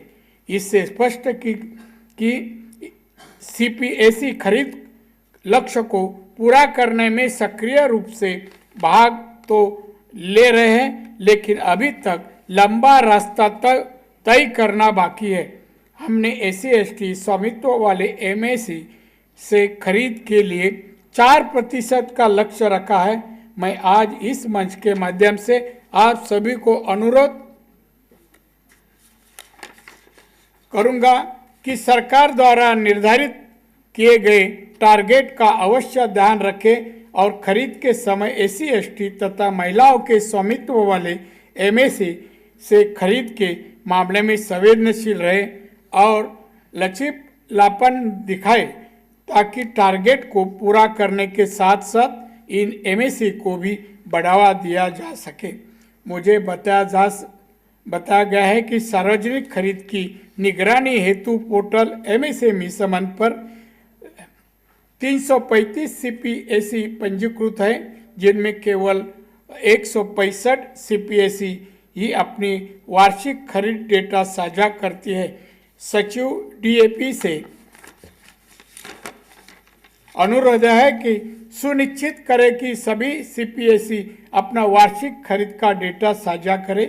CPSE और MSE के बीच बेहतर नकली प्रवाह और वित्तीय स्थिरता सुनिश्चित करने के लिए मंत्रालय द्वारा एक और पोर्टल अर्थात MSME समाधान का भी शुभारंभ किया गया है। मुझे बताया गया है कि MSME के 2000 से भी अधिक देरी से भुगतान के मामले में CPSE में लंबित है, जिनमें लगभग 2000 करोड़ रुपए बकाया है। मैं सभी CPSE से अनुरोध करूंगा कि MSE को भुगतान के मामले में संवेदनशीलता बरते और अनावश्यक मुकदमेबाजी से बचे। मैं सचिव DAP से भी अनुरोध करूंगा कि वो समय भुगतान करने वाले CPSE को अच्छी रेटिंग के साथ साथ देरी से भी भुगतान करने वाले CPSE पर सख्ती बरतने के उपायों पर विचार करें। इसके अलावा इसके CPSE को अपनी कार्यनीति बनाई चाहिए और भारत सरकार की प्रमुख स्कीमों में जैसे startup India, make in India, नवाचार आदि को बढ़ावा देने के लिए संभावित भूमिका निर्धारित करना चाहिए। मैं यहाँ मौजूदा सभी CPSE से अनुरोध करूँगा कि वे इस मंच का भरपूर उपयोग करें और अन्य CPSE के नए विचारों और सर्वोत्तम पद्धतियों को कार्यान्वित करें। सार्वजनिक खरीद के अनुसार देश की विकसित बनाने की दिशा में सहयोग करें। भाइयों और बहनों, आज आप यहाँ सभी भारी संख्या में उपस्थित हैं। मैं आप सभी उपस्थित यहाँ रहे, इसलिए मैं आप सभी को धन्यवाद देता हूँ, शुक्रिया अदा करता हूँ। मुझे उम्मीद है आप लोग से, जैसे हमारे पंत प्रधान जी 2014 में पंत प्रधान बने और 2014 में पंत प्रधान बने, उस वक्त दुनिया के अर्थव्यवस्था में भारत 11वें क्रमांक में था, 11वें। आज 10 साल हो गए हैं, 10 साल चालू है पीएम को, और ये 10 सालों में हमारे पीएम साहब ने, भारत सरकार ने दुनिया के अर्थव्यवस्था में भारत 5वें क्रमांक में आज पहुंचाया है। आज भारत 5वें क्रमांक में आ चुका है। हमारे पंत प्रधान जी ने उसी वक्त कहा है कि भारत 5वें क्रमांक में तो आया है, मगर 2030 तक भारत 3रे क्रमांक में दुनिया के अर्थव्यवस्था में आना चाहिए, ये उन्होंने घोषणा कर चुके हैं। मुझे आप लोग से सबसे विनती करना है कि देश का उत्पादन बढ़ाना है, उद्यमी बढ़ाना है, देश का जीडीपी बढ़ाना है, एक्सपोर्ट बढ़ाना है, तो आपके हाथ में भी है। आप चाहे तो कर सकते हैं। देखिए, हमें रोजगार बढ़ाना, पर कैपिटा इनकम, जीडीपी बढ़ाना, ये हमारा कर्तव्य है। मगर हमारे पीएम साहब ने जो घोषणा की वो सामने रखना चाहिए। हमें भारत को दुनिया के अर्थव्यवस्था में 3रे क्रमांक में जाना है, आत्मनिर्भर भारत बनाना है, विकसित भारत बनाना है। और उसमें हमारा भी, हर यहाँ उपस्थित मान्यवर का कर्तव्य बनता है कि अपना हर का एक योगदान होए, इसमें योगदान होना चाहिए। उस तरह का काम, सिंसियरिटी, पंक्चुअलिटी, डिसिप्लिन अपने काम में होनी चाहिए, ऐसा मुझे लग रहा है। डिपार्टमेंट ने ये टिप्पणी दी, मैं आपके सामने पढ़ के बताया कि उसमें कई फिगर है। एससी एसटी के लिए और महिलाओं के लिए जो हम 3% और 4% दिए हैं, ये कम से कम है। उसमें ज्यादा से ज्यादा करने में कोई दिक्कत नहीं है, हमारे तरफ से कोई कंडीशन उसमें नहीं है, तो वो भी बढ़ने चाहिए। हमारे देश में विषमता है, एक साइड गरीबी, दूसरी साइड रिच आदमी लोग हैं। तो मैं समझता हूं जो गरीबी और रिच के बीच में जो फर्क है वो कम करने में अपन लगना चाहिए, ये कोशिश होनी चाहिए। उसी तरह हम एक्सपोर्ट की भाषा करते हैं, हर कंपनी एक्सपोर्ट करने लगती है कि हम एक्सपोर्ट बढ़ाना चाहिए, मगर आज देखें तो इंपोर्ट से एक्सपोर्ट कम है, एक्सपोर्ट कम, इंपोर्ट ज्यादा है। तो भारत देश का इंपोर्ट कम होना चाहिए और एक्सपोर्ट बढ़ना चाहिए।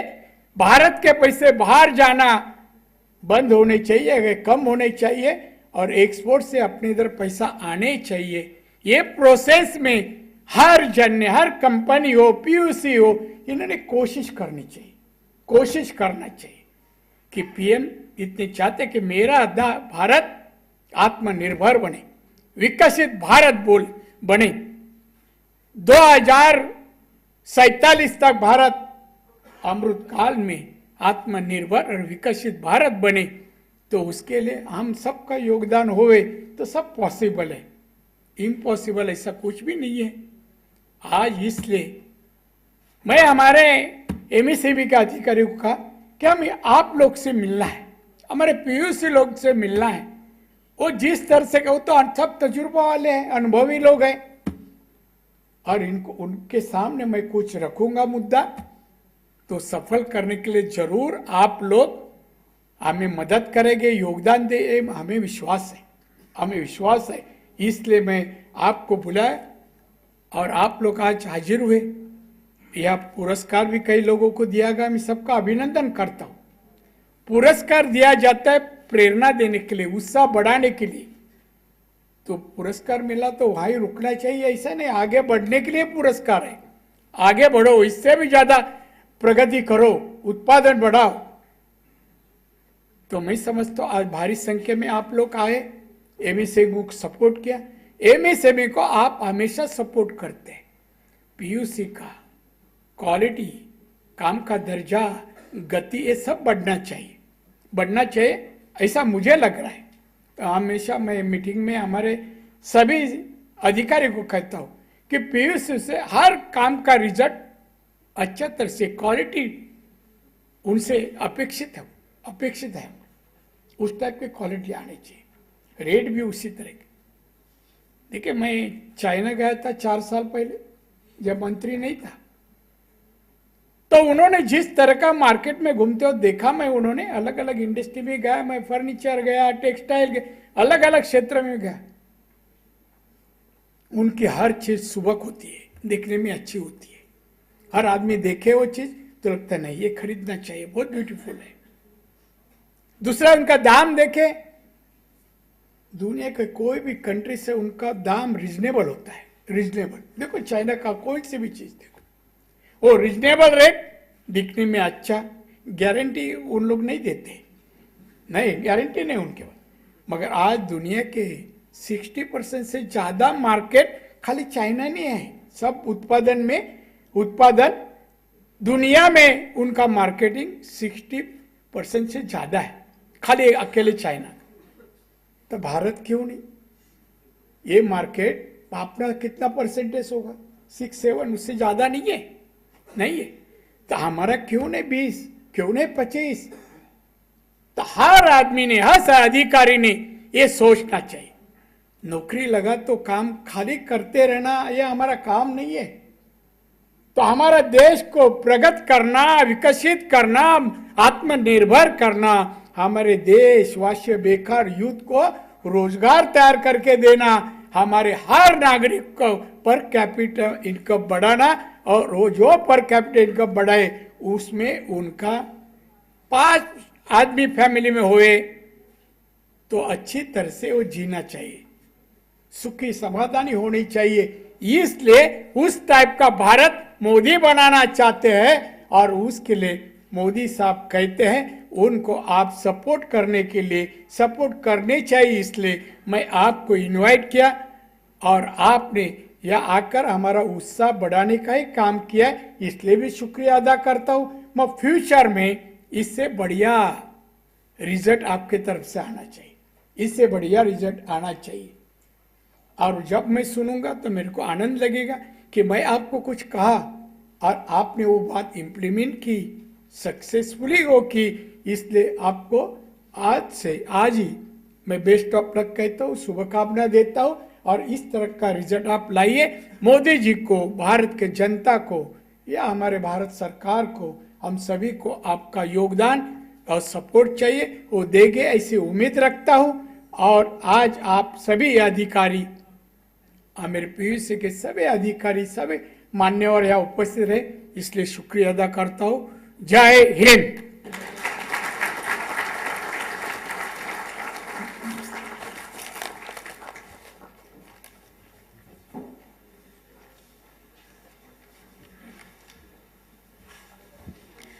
Moving towards becoming the 3rd largest economy in the world. कहते हैं सफर चाहे हजारों मील लंबा ही क्यों ना हो, लेकिन उसकी शुरुआत हमेशा एक छोटे से कदम के साथ होती है। आपके मार्गदर्शन में निश्चित ही हमें एक नई दिशा, एक नई सोच मिली है। आपकी गरिमामयी उपस्थिति आज पाकर हम बहुत आनंदित हैं, कृतार्थ हैं। बहुत बहुत आभार।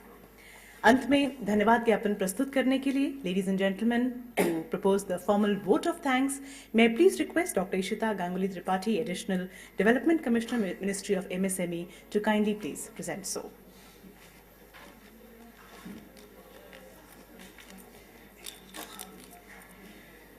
शुभ अपराह्न।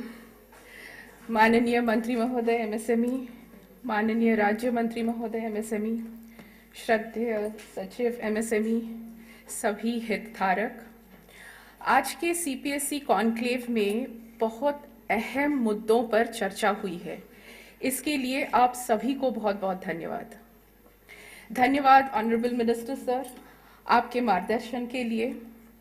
आज के कार्यक्रम के आयोजकों को बधाई। एक साथ मिलकर आइए MSME सेक्टर को और सक्षम बनाते हैं। भोजन के लिए आप सभी को निमंत्रित करती हूँ।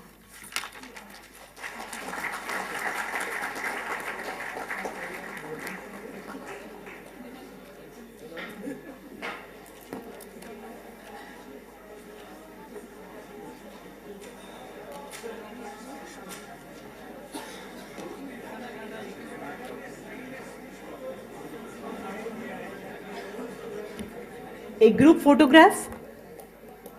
और आप सभी से निवेदन है कि ग्राउंड फ्लोर पर एट्रियम में लंच सर्व होगा, तो कृपया भोजन के लिए ग्राउंड फ्लोर एट्रियम की ओर प्रस्थान करें। बहुत बहुत आभार।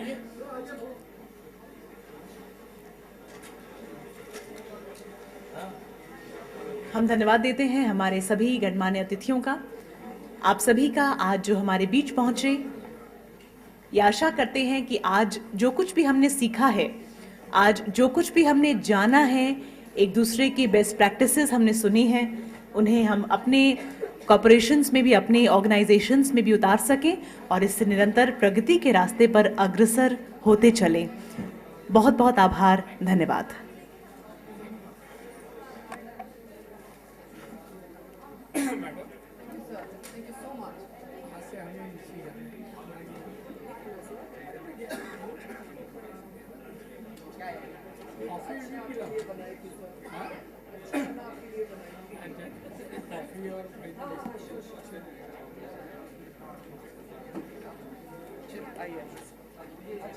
बताइए ना कहाँ जाना है।